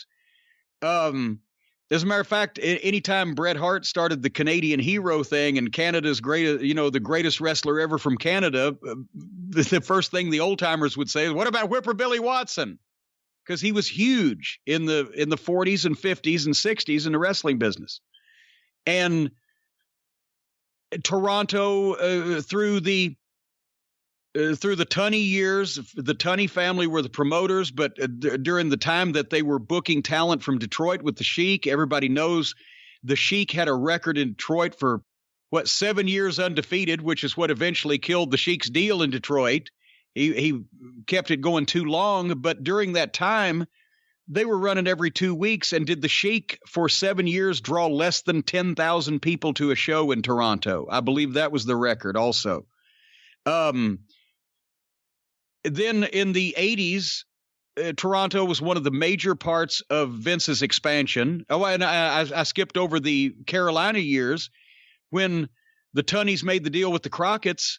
They got the best of Mid-Atlantic wrestling up there for quite a while in the 70s and early 80s. They were used to major talent. In the 80s, Vince's expansion, Hogan and Orndorff did 60-something thousand people at Exhibition Stadium in 86. In 87, WrestleMania, the Andre Hogan match was not in Toronto, but a lot of people forget, as you did when we talked about it before we went on the air, Detroit's 90 miles from Toronto. It's the same general area. Then they had the Sky Dome match between Hogan and Warrior, and then they get Hogan and Rock. So Toronto has always been a huge market. I mean, we were doing house shows in 96 at the Exhibition Stadium. Before the big Attitude Wars time period began, they could still draw 30,000 people in Toronto fairly easily. So Toronto's the perfect place for this match. And they knew going in that since this is a match of the icons, it's like Hogan and Andre, the irresistible force, the immovable object. This was billed, and rightfully so, as the past versus the future. And a lot of times, nostalgia trumps the current star. The hottest guy today is never thought as fondly of as the hero from days gone by, and especially when there's Hogan coming back to WrestleMania for the first time in 10 years, and to probably his greatest city in the world. So they knew there was going to be a mixed reaction. I don't think they knew quite as how vehement it was going to be, but that it set the stage, and this is a classic example. If this match was held in a vacuum, if these guys weren't who they were at that time, an icon and the hottest new star, this match would have sucked. Not in terms of the psychology, but in terms of a lot of the execution. If it was just two schmoes doing this without the crowd and without the personalities and without the build and the momentous nature and the histories of both guys, it's not a great wrestling match, but because it's them and the people were ready for it, this is perfect pro wrestling. This is what pro wrestling is. And if you notice in this match, even though they were obviously prepared to, I'll say this and then we'll get to it. They were obviously prepared to have a mixed reaction, Rock get booed, Hogan get cheered, whatever. They may not have been prepared for like I said, the extent of it. But even if this match was pretty much called ahead of time, it could have been, and I'm sure they called some audibles. It's the way that they performed the things they did in this match, not the things they did.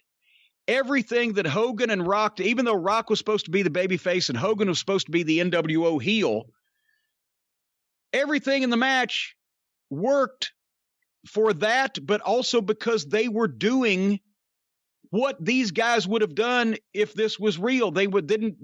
A lot of people have said that Rock switched places and played the heel. You'll see that that's not necessarily the case. It's the reactions from each guy. Hogan was doing heel shit and it was getting babyface pops because of watch his facial expressions and his body language. Rock was selling more like, especially once he caught on, more like a heel than a babyface. The bumps were a little bigger and a little bit more exaggerated. So they could have called this entire match in the locker room as Hogan the heel and Rock the babyface and gone out and done the same moves, but it would still got over this way because they went with the crowd and it was the way they did things, the way they reacted to the other doing the things, which we'll see some examples of. Does that make sense? Or am I just off kilter? It makes a lot of sense. And again, I'm assuming everyone out there has seen this match. If you haven't, before you do a watch along with us, watch it with the sound, because this is one of the great examples of a crowd really making a match. Because the crowd is exceptional in their reactions to everything here. And I think with that prefacing, we can start going through some of these things as we see them. Well, for those of you on the WWE Network, you want to go to Wrestlemania 18 under the WWE Pay-Per-View tab. 2 hours, 29 minutes, and 5 seconds into Wrestlemania 18. Of course, there is an option to jump to the specific segment under the video player. The segment is Hollywood Hulk Hogan versus The Rock. But once again, 2 hours, 29 minutes, and 5 seconds into Wrestlemania 18. Jim, are you ready? I am standing by. Oh, great one. I'm going to count down from 5 and then say, press play now. When I say now, press play. Okay? Very good. Okay. Very good. I don't know who I'm saying it to. You were the audience, but either way. 5, 4, 3, 2, 1. Press play now. Well, here we go, ladies and gentlemen. I got to be honest, the NWO black and white strobe light entrance effect and the treatment and everything, it got old when they were just doing it constantly on the WCW show in the 90s, right? Just all the time. But this, after you haven't seen it for fucking however long, it was a nice little homage, throwback or whatever to the WCW days. Surprised Vince paid for the licensing to the Hendrix song? Not because it was Hogan. You know, he's proven CM Punk got his living color done in his contract, and for Hogan, for something like this, I'm not surprised. But he won't set the precedent to do it for just every Tom's dick is hairy. But anyway, if we had the audio up now, you'd be hearing Hogan knows at this point he's got him right where he wants him. Because everything worked out in his favor. The nostalgia effect, he's in his best town, 9 years being off WrestleMania. It's the perfect way to come back. And you can tell by what they did at the finish, or after the finish, that it was always going to be their plan for Hogan to be a babyface going forward. But they had to tie up this loose end. But the people just jumped ahead of him. I wonder what Vince could have done with a heel Hogan. Because he turned them pretty quickly after the NWO got there. I don't think he liked the whole idea. I think it's like Hogan had to be a heel in WCW. That really kicked the whole NWO thing off, and it was surprising. It was a new coat of paint and a new fresh look for a guy that had Because when Hogan left in 93, he left Vince, he wasn't drawing anymore. Elsewise, Vince wouldn't let him go because it was over. It was, they'd seen too much. How can I miss you if you won't go away? So he reinvented himself in WCW. And, but Vince was never going to let Hulk Hogan spend any length of time as a heel in his company. That was his creation, and he didn't see that way.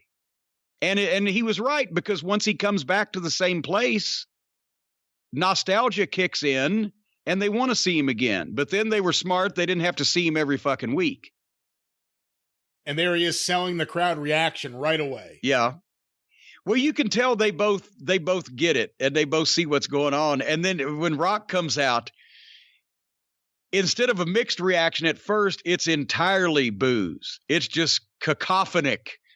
The cacophony of boos. And here he comes, and you'll see it on his face here in a minute, I think. Is like he realizes, okay, yeah, all right, this is going to be a little different. But see, you can't shake him. And at that time, you understand, Hogan's going to go with whatever, and it's going to be hard to shake him. But Rock in 2002, remember, he'd been big for 4 or 5 years, but he didn't have that level of experience, and he's just starting to get in the movies, and he's going to be gone pretty soon. They thought he was going to be the future. He didn't last that long. He got too big too quick. But right there in his face, when he hears that, he's like, okay, I see what's going on. Imagine if this had been Austin. What would the reaction have been if it had been Hogan and Austin here? If it would have been Austin, they would have cheered Austin more than Rock, because they'd done the heel thing the previous year, but if just classic Steve Austin, he would have got more cheers than The Rock, because they wouldn't want to have booed him quite as much, I don't think, because it was Austin.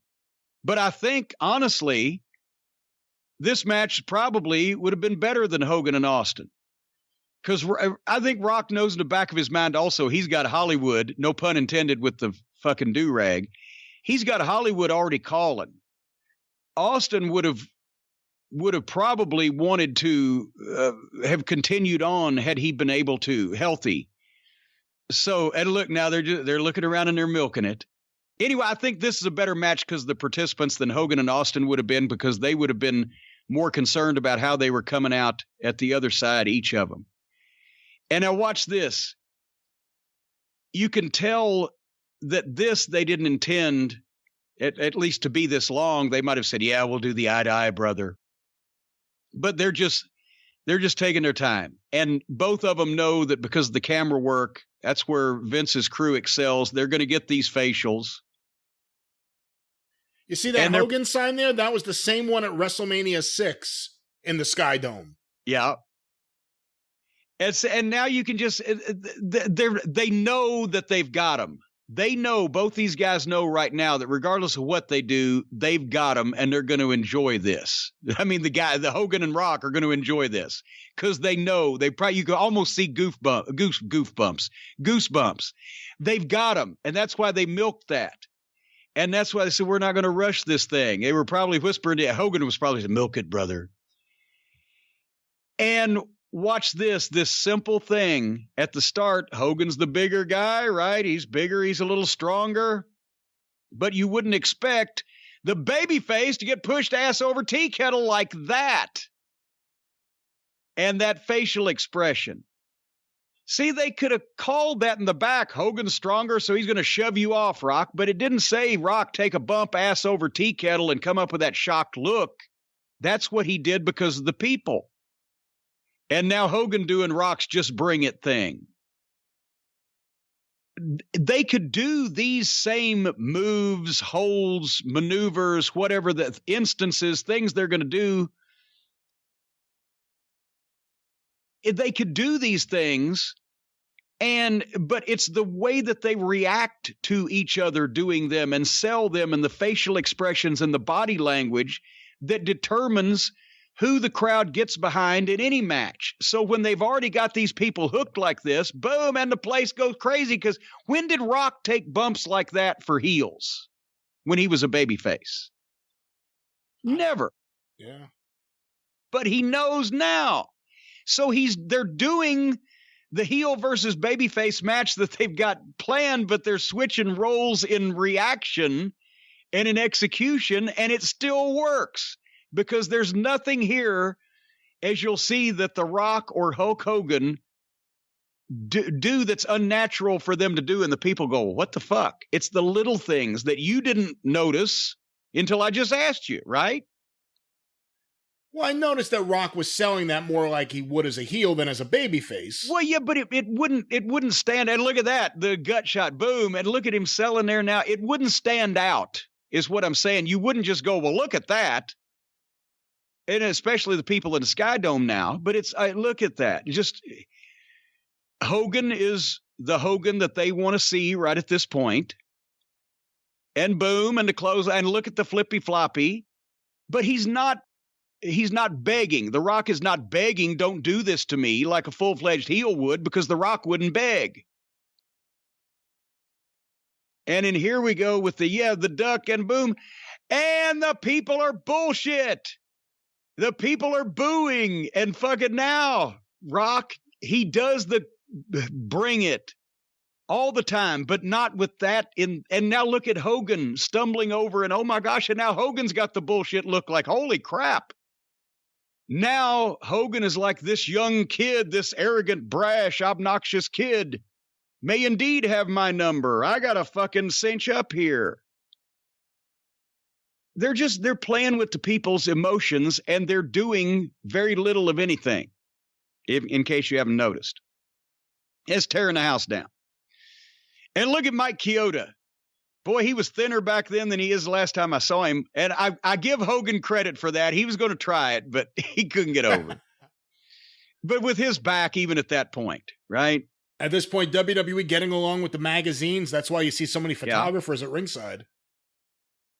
And now look, now Rock is going after the guy that was pissing him off earlier. It looks like a heel stalking a baby face that's selling. But at the same time, it's nothing out of character. And now look at Hulk. He's disoriented and he's staggered.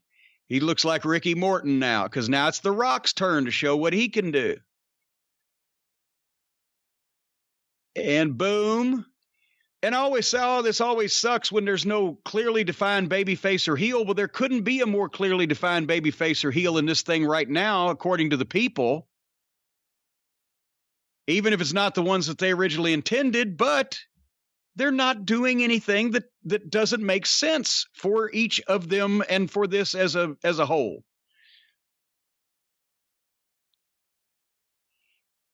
And boy, you know, there's a big difference in Hulk Hogan at 45 than 65, isn't there?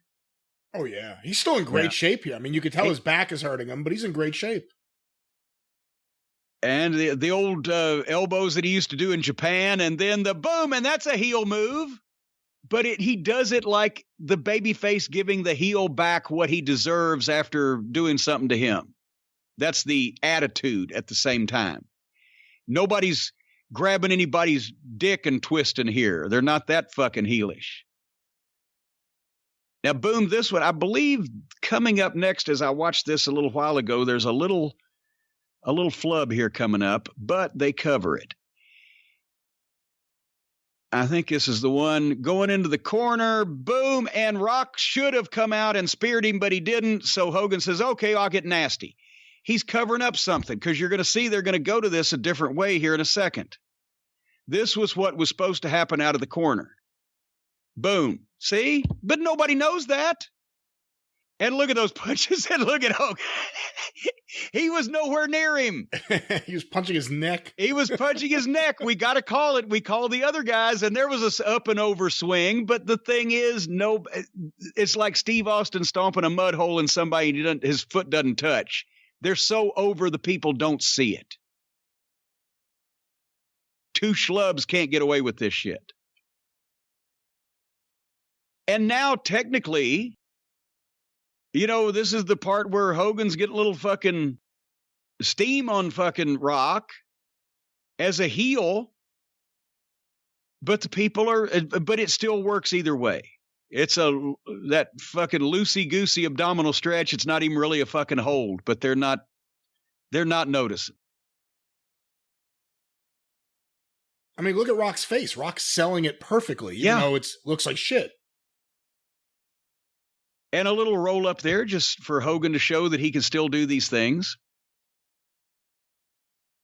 And you're right again. The crowd and the atmosphere is so incredible that it's making this. And Rock pulls himself up by the fucking ropes, and Hogan doing the back rake. And look at Rocky selling now like he's fucking Ricky Morton. Fans popping for a back rake. Yeah. And the good thing is also, as we'll see by the end of this, I don't want to spoil it for anybody, but at the end of it, all is right with the world even before the fucking NWO gets involved in the turn we talked about. Because after the people have seen what they came to see and cheered Hulk Hogan like they came to cheer him, they still cheer for the finish because it was the right thing to do. And they cheered when fucking Hogan started. He started doing the punches, the 10 punches, and they started counting. So he stopped after 3 and just bit him. And now look at Rock's babyface fire. They went with the people, but now in this stage, they're on such a better level than everybody else. They're starting to go back to where now that the people are getting it out of their system, Rocky can fight from underneath, and the people start getting behind him. Because now it's starting to get a little more even. And that's the laziest choke I've ever seen. But once again, it works. And now, look, here we go. It's a heel tactic. Take your fucking wrist tape off and choke the baby face. But the people cheered it. But Hogan's still doing the heel things that he knows he needs to do, because at the end of this, you want the people. He wants the people thinking Rocky's the underdog, and when he gets the victory, wow. But he also wants people to think that Rocky's the underdog, because he's still playing his own games. Now look at Rocky fighting from underneath. Now people halfway want to start getting behind this fucking kid. Oh, that shit can him. Let's take the babyface momentum out from under him. And that way Hogan could just stand there and sweep his arm, and Rocky could take the fucking athletic bump.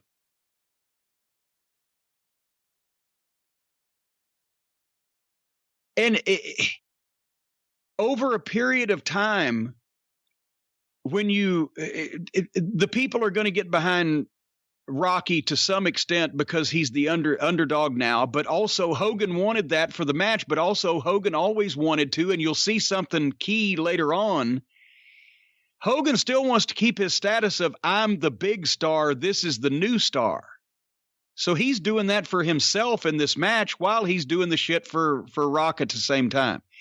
I still don't know why they take all the fucking sharp-pointed stuff off the table if they want to hurt their opponent, but nevertheless. Boom, boom, boom. Now Rocky gets to make a little comeback and foil the fucking heel shit that Hogan was going to do to him with whatever the table business was going to be. Watch this. Shows the people the chair in the building, picks it up and puts it right in the place for Kyoto to grab it. He's right there, and boom. Great timing. You didn't see it coming, but everybody was right where it was supposed to be, and everything that's supposed to happen happened. In those big buildings, especially in the stadiums, you have to make the wider motions. You have to pick the chair up so they see you've got it, or you have to get the gimmick up the top of your hand or top of your arm, so then hold your arm up so they see you have it. Anyway, boom, back in the ring. And what a perfect referee bump. I think they're going to replay it. Kyoto was coming in. Rock was fucking charging full steam. Once again, all Hogan has to do is fucking sidestep, but the timing on it was perfect. You didn't see it coming until it happened. That's what gets a pop. Oh, shit. I didn't see that coming. Here's the replay. Watch this timing. Boom. And now here we go again.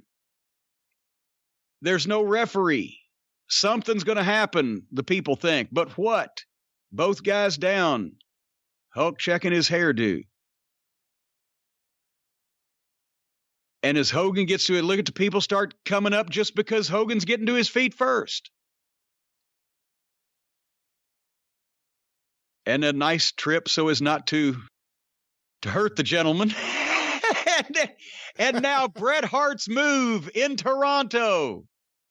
the sharpshooter on their iconic hero. There's no referee. Is he going to be able to power out? Doesn't look like it. Oh my God, can he get the ropes? Yes, he can, but there's no referee. So, Rock, take advantage. And now look, the tap. There's no referee. Hogan, and this works also here again in a minute. It's tit for tat. But Hogan knows now he's the fucking, he's given the Rock something, and nobody can say that he wasn't putting Rock over, but he still didn't lose right there, and he's never tapped out in his life, right? Officially. Rocky hears the fucking call of the wild here, and boom! And now Hogan has done his thing and used rock bottom. And the people got to think this is it. 1, 2, they're ready for it. No! Holy shit, what a false finish. Pat Patterson is all over this thing. This is what Pat Patterson would bring to the party. He would know what things to do at just the right time, especially on false finishes and ways to construct this thing going home. He learned it from Roy Shire, from Eddie Graham, all of whatever the fuck.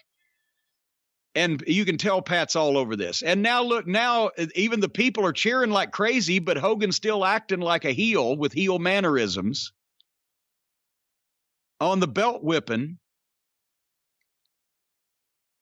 And boom, and the miss on this. Watch the different way that fucking Rocky uses the belt.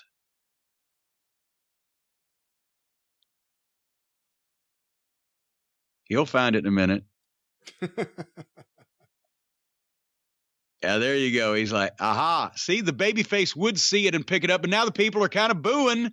But he's like, I got the chance, and he goes to fucking town on poor old Hulk Hogan. And the same thing Rock did. He'd take a whip, and he'd put himself back in the right place. Fucking Hogan takes a shot and puts himself back in the right place. And Rocky, this is a babyface comeback with a belt, but it's got heel animosity in it. And then he spit on it. I guarantee you the spit was inaudible. And now the people think, oh, shit, that low rock bottom, still because of his back. People think this is it. Fuck, they've done it. No, holy shit. He's going to Hulk up. Now they're jumping. Yeah, they're jumping up and down. Lawler even asked JR, you think he's going to Hulk up now? This is professional wrestling. They have manipulated these people's emotions with what they've done in front of them and who the people think they are, to the point where these people are throwing their babies for basic shit. The big boot. Look at the people. The big leg drop. They know this is it. 1, 2, holy shit. And Hogan's like, what the fuck? Now look.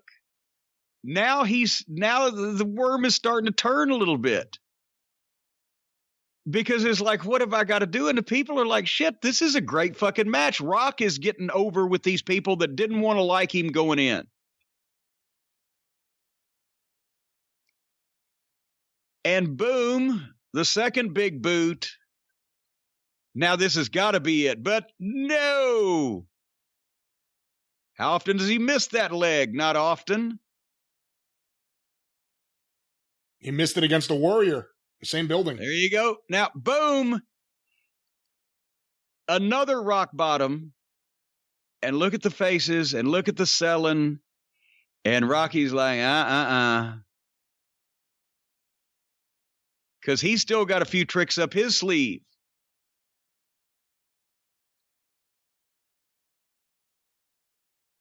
I have a feeling he was probably really trying to pull him up. And he's got to give him another one. And but now look at that, boom, up like that, and here we go. And now the people's up. Now they stand up. Okay, now we know we're going some way or another. Somebody's going to win this soon, and it's the people's elbow, and we want to see it. And Rocky gets a big pop, and the people fucking cheer. 1, 2, 3. And that was it. I wish he would have won with the rock bottom instead of the people's elbow. But here's the thing. What got the people to cheer The Rock overwhelmingly for the first time in that match? The people's elbow. Yeah, you're right about that. That's what they wanted to see because it was as seen on TV, as Rip Rogers always said. They wanted to see it because it was seen on, they'd seen the leg drop, they'd seen the leg drop miss, they'd seen the guys change rock bottoms. They'd seen all these twists and turns. It had to be the people's elbow. And as a matter of fact, I bet Hogan probably insisted on it because even though it was the most ludicrous, lackluster, fucking real move, it was the move that was most over. Not because it looked phony or because it was silly, but because the most over personality in the company decided to use it. And that's what got it over. If it'd been some fucking schlub doing it in the opening match, people would have fucking thrown feces at him. But anyway, now look, when's the last time you saw Hogan sell like that? That long. He's dead because he's smart. Now that Rock's getting his glory and he got cheered and the torch has been passed, now Hogan wants to keep all the attention on himself. He knows the post match is coming up, but look at him crawling. He's not a heel anymore. Now he's an old man facially. Now he's feeble physically on purpose. Look at him trying to pull himself to his feet. Because even though Rock's getting all the glory, in a minute, the post-match is going to switch the attention, and then Hogan's going to have all the attention on him again. And look at this now. He can't stand up straight. He's holding his ribs. Look at the look. Look at the face. He's not Hollywood Hulk Hogan now. He's Babe Ruth. He's fucking Lou Gehrig giving his fucking speech in Yankee Stadium. Look at it. He's offering the hand. What a nice guy. And The Rock, is that prick The Rock going to accept it? This is Marcel Marceau. This is pantomime at its finest. This is playing with people's emotions. And the place blows because now they're together. Hogan has done it. He's been gracious in victory. And look at how here you have the ropes. You have the stage. You exit. I'm just a beaten old man. He's playing these people like a fucking fiddle. Have another curtain call, Rock. It's all about you. He's keeping all the attention on himself by telling the people, yeah, I'm giving this guy my thumbs up. He must be something if I say he is, and if he beat me, all the attention's on Hogan. And then Rock has time to, there's Jimmy Suzuki. Jimmy Suzuki, as a ringside photographer, has gotten more juice than any other ringside photographer, as our earlier talk about photographers. Look at that Hogan. What a great guy he is, right? What a great guy he is. The Rock. I'm clapping for him. Here's his fucking friends that aren't such nice guys, Hall and Nash. What the fuck is this handshake business? You fucking stooge. Here's my toothpick and fuck you. Right, and Hogan immediately, he sells more than John Moxley sells of being run over by a car from 2 punches and a kick. Because he knows, and now look, they're just going to kick the shit out of him. Fuck this fucking Hulk Hogan. People are like, oh my God, poor Hulk, he's in jeopardy. And here comes The Rock.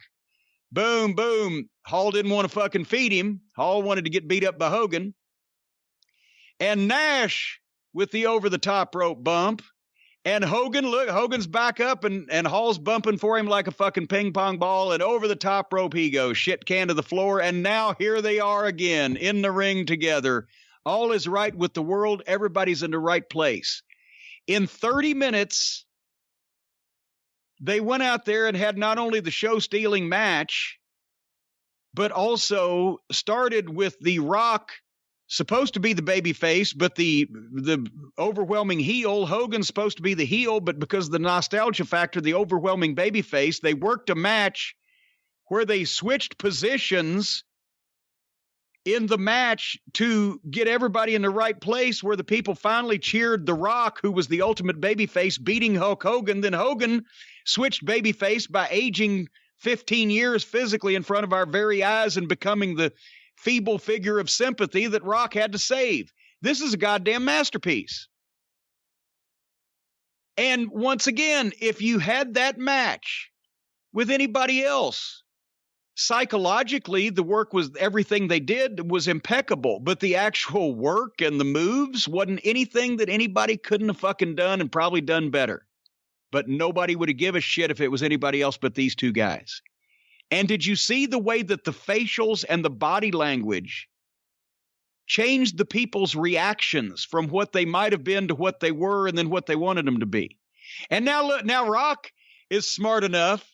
Hogan's trying to leave the stage to Rock, but Rock's like, no, motherfucker, they want to see you pose. So the Rock now is, the people are cheering, yeah, Hulk, give the Rock what he wants. Come in here and pose. We all want to see it. This is shameless hammery, and it works. Those two big fucking industrial-sized canned hams are milking these people for every drop of milk they've got.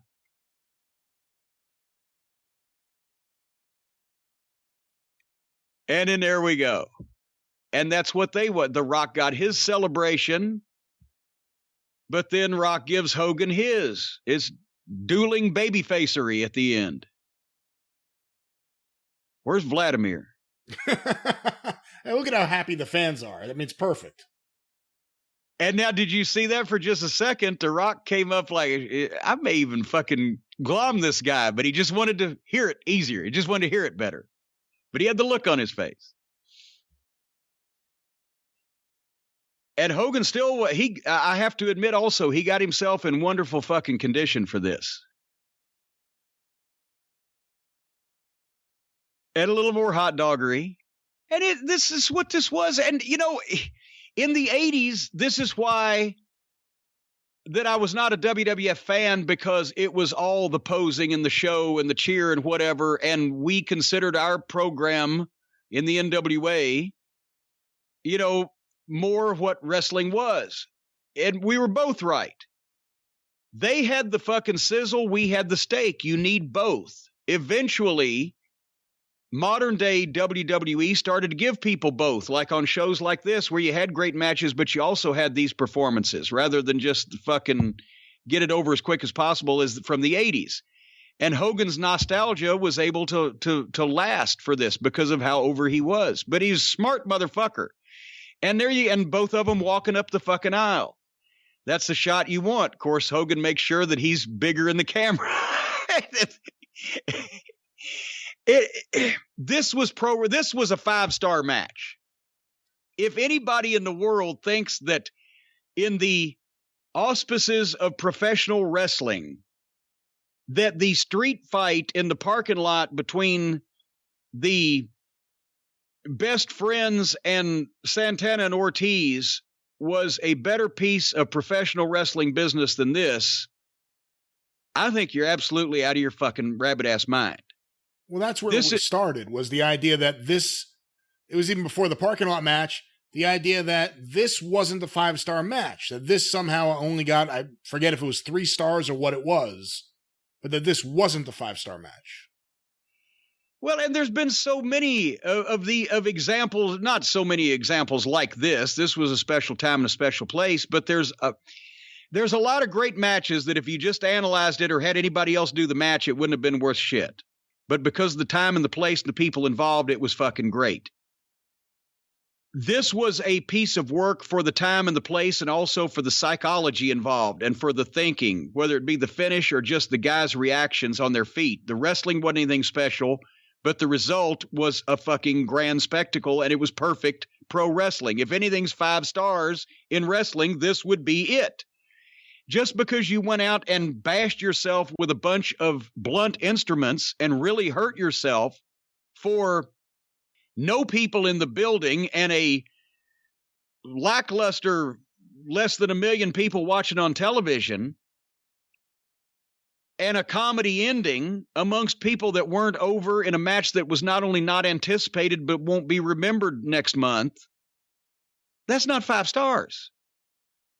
That's a lot of that's stupid. They gave a great effort, as we mentioned, and then shit all over it at the end when they had the fucking mascot come out of the trunk and it all turned into comedy with their mother driving them off to fucking soccer practice or whatever.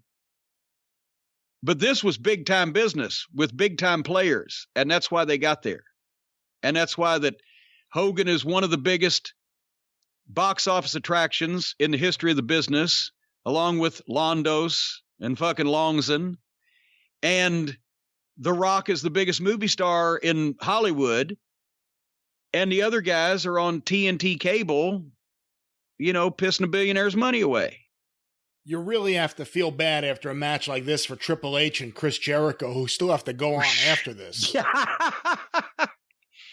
And that's the thing. I think if they'd have known, and they should have known the reaction, at least they may not have known the reaction, positive and negative. People were going to switch Hogan full-fledged babyface before it happened, but they should have known how just because it's the WWF Championship, you can't follow The Rock and Hulk Hogan in the Sky Dome in Toronto with anything.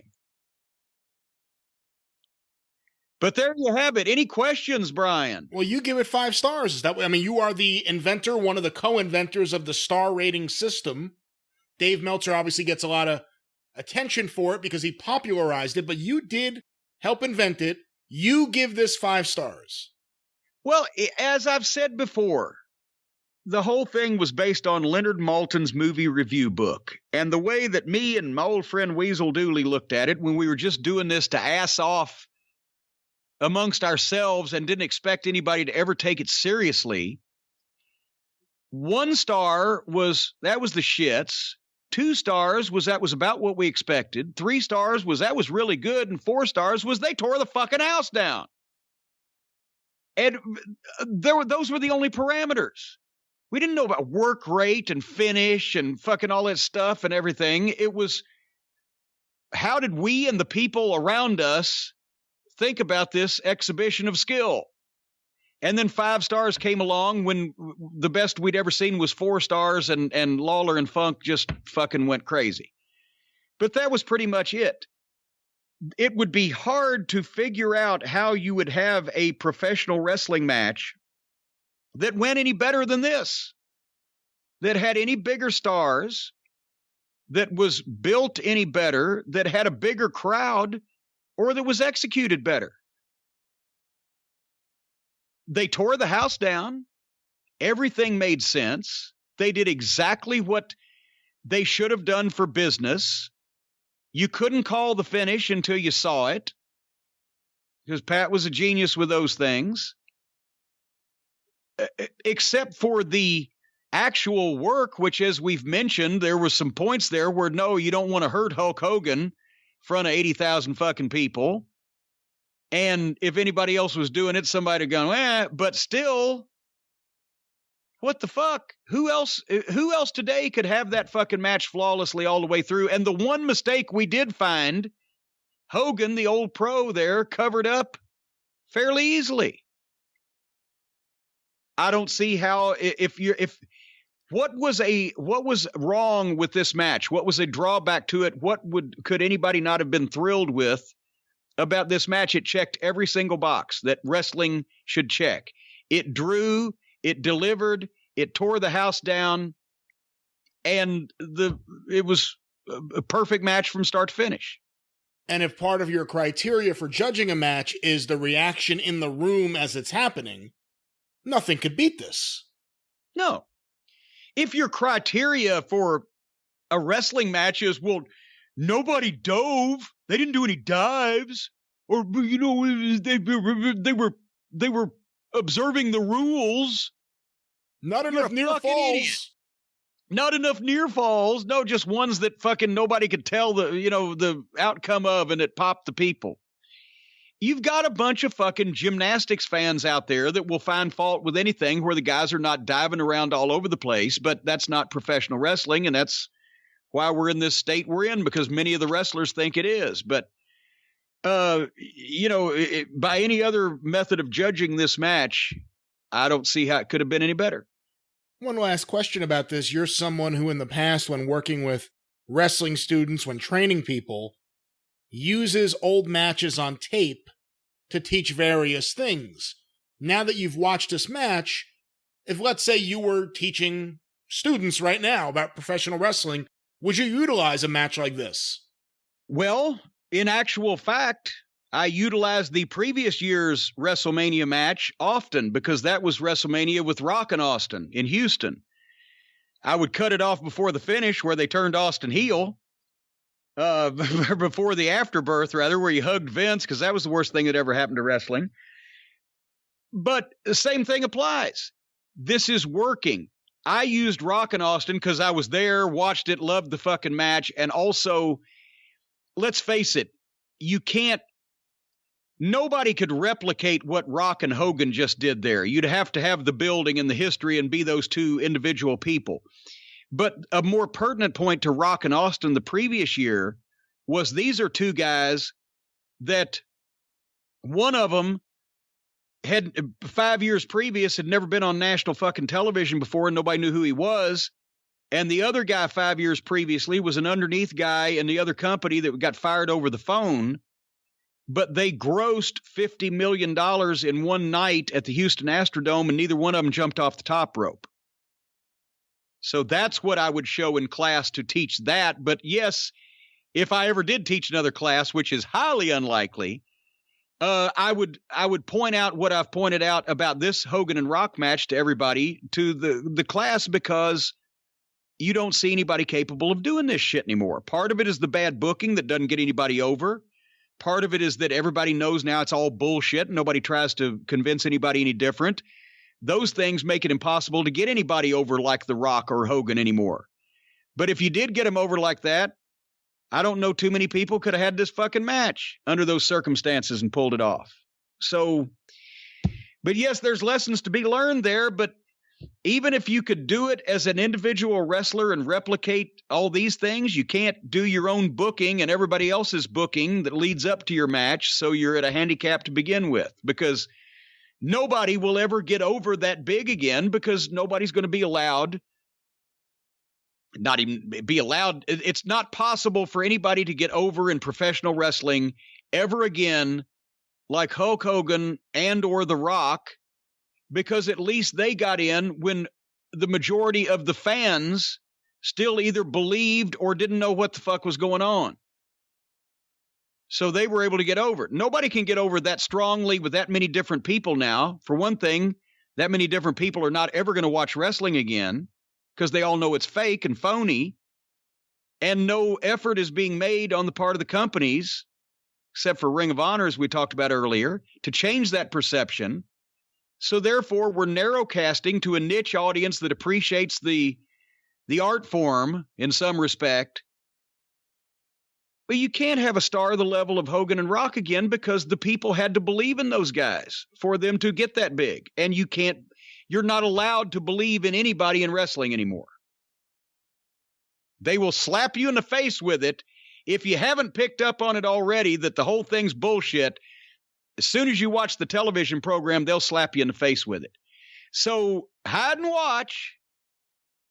I don't know how much longer I'll be around, but I'll guarantee you that nobody in the sound of my voice that's currently alive will ever see a professional wrestler as over, worldwide, as mainstream, with as many people as Hulk Hogan or The Rock. It's not possible anymore because they've shit the bed, and they can't do that again. You can't, even if you could find those talents, they can't be booked to that level, and the people will not accept them at that level because we have pretty much destroyed our business. All right, on that happy note, I'm just being honest. Let's play a couple songs before we wrap this up. This part of the wrestling business, which still survives, wrestling talk. On that note, the drive-thru is closed.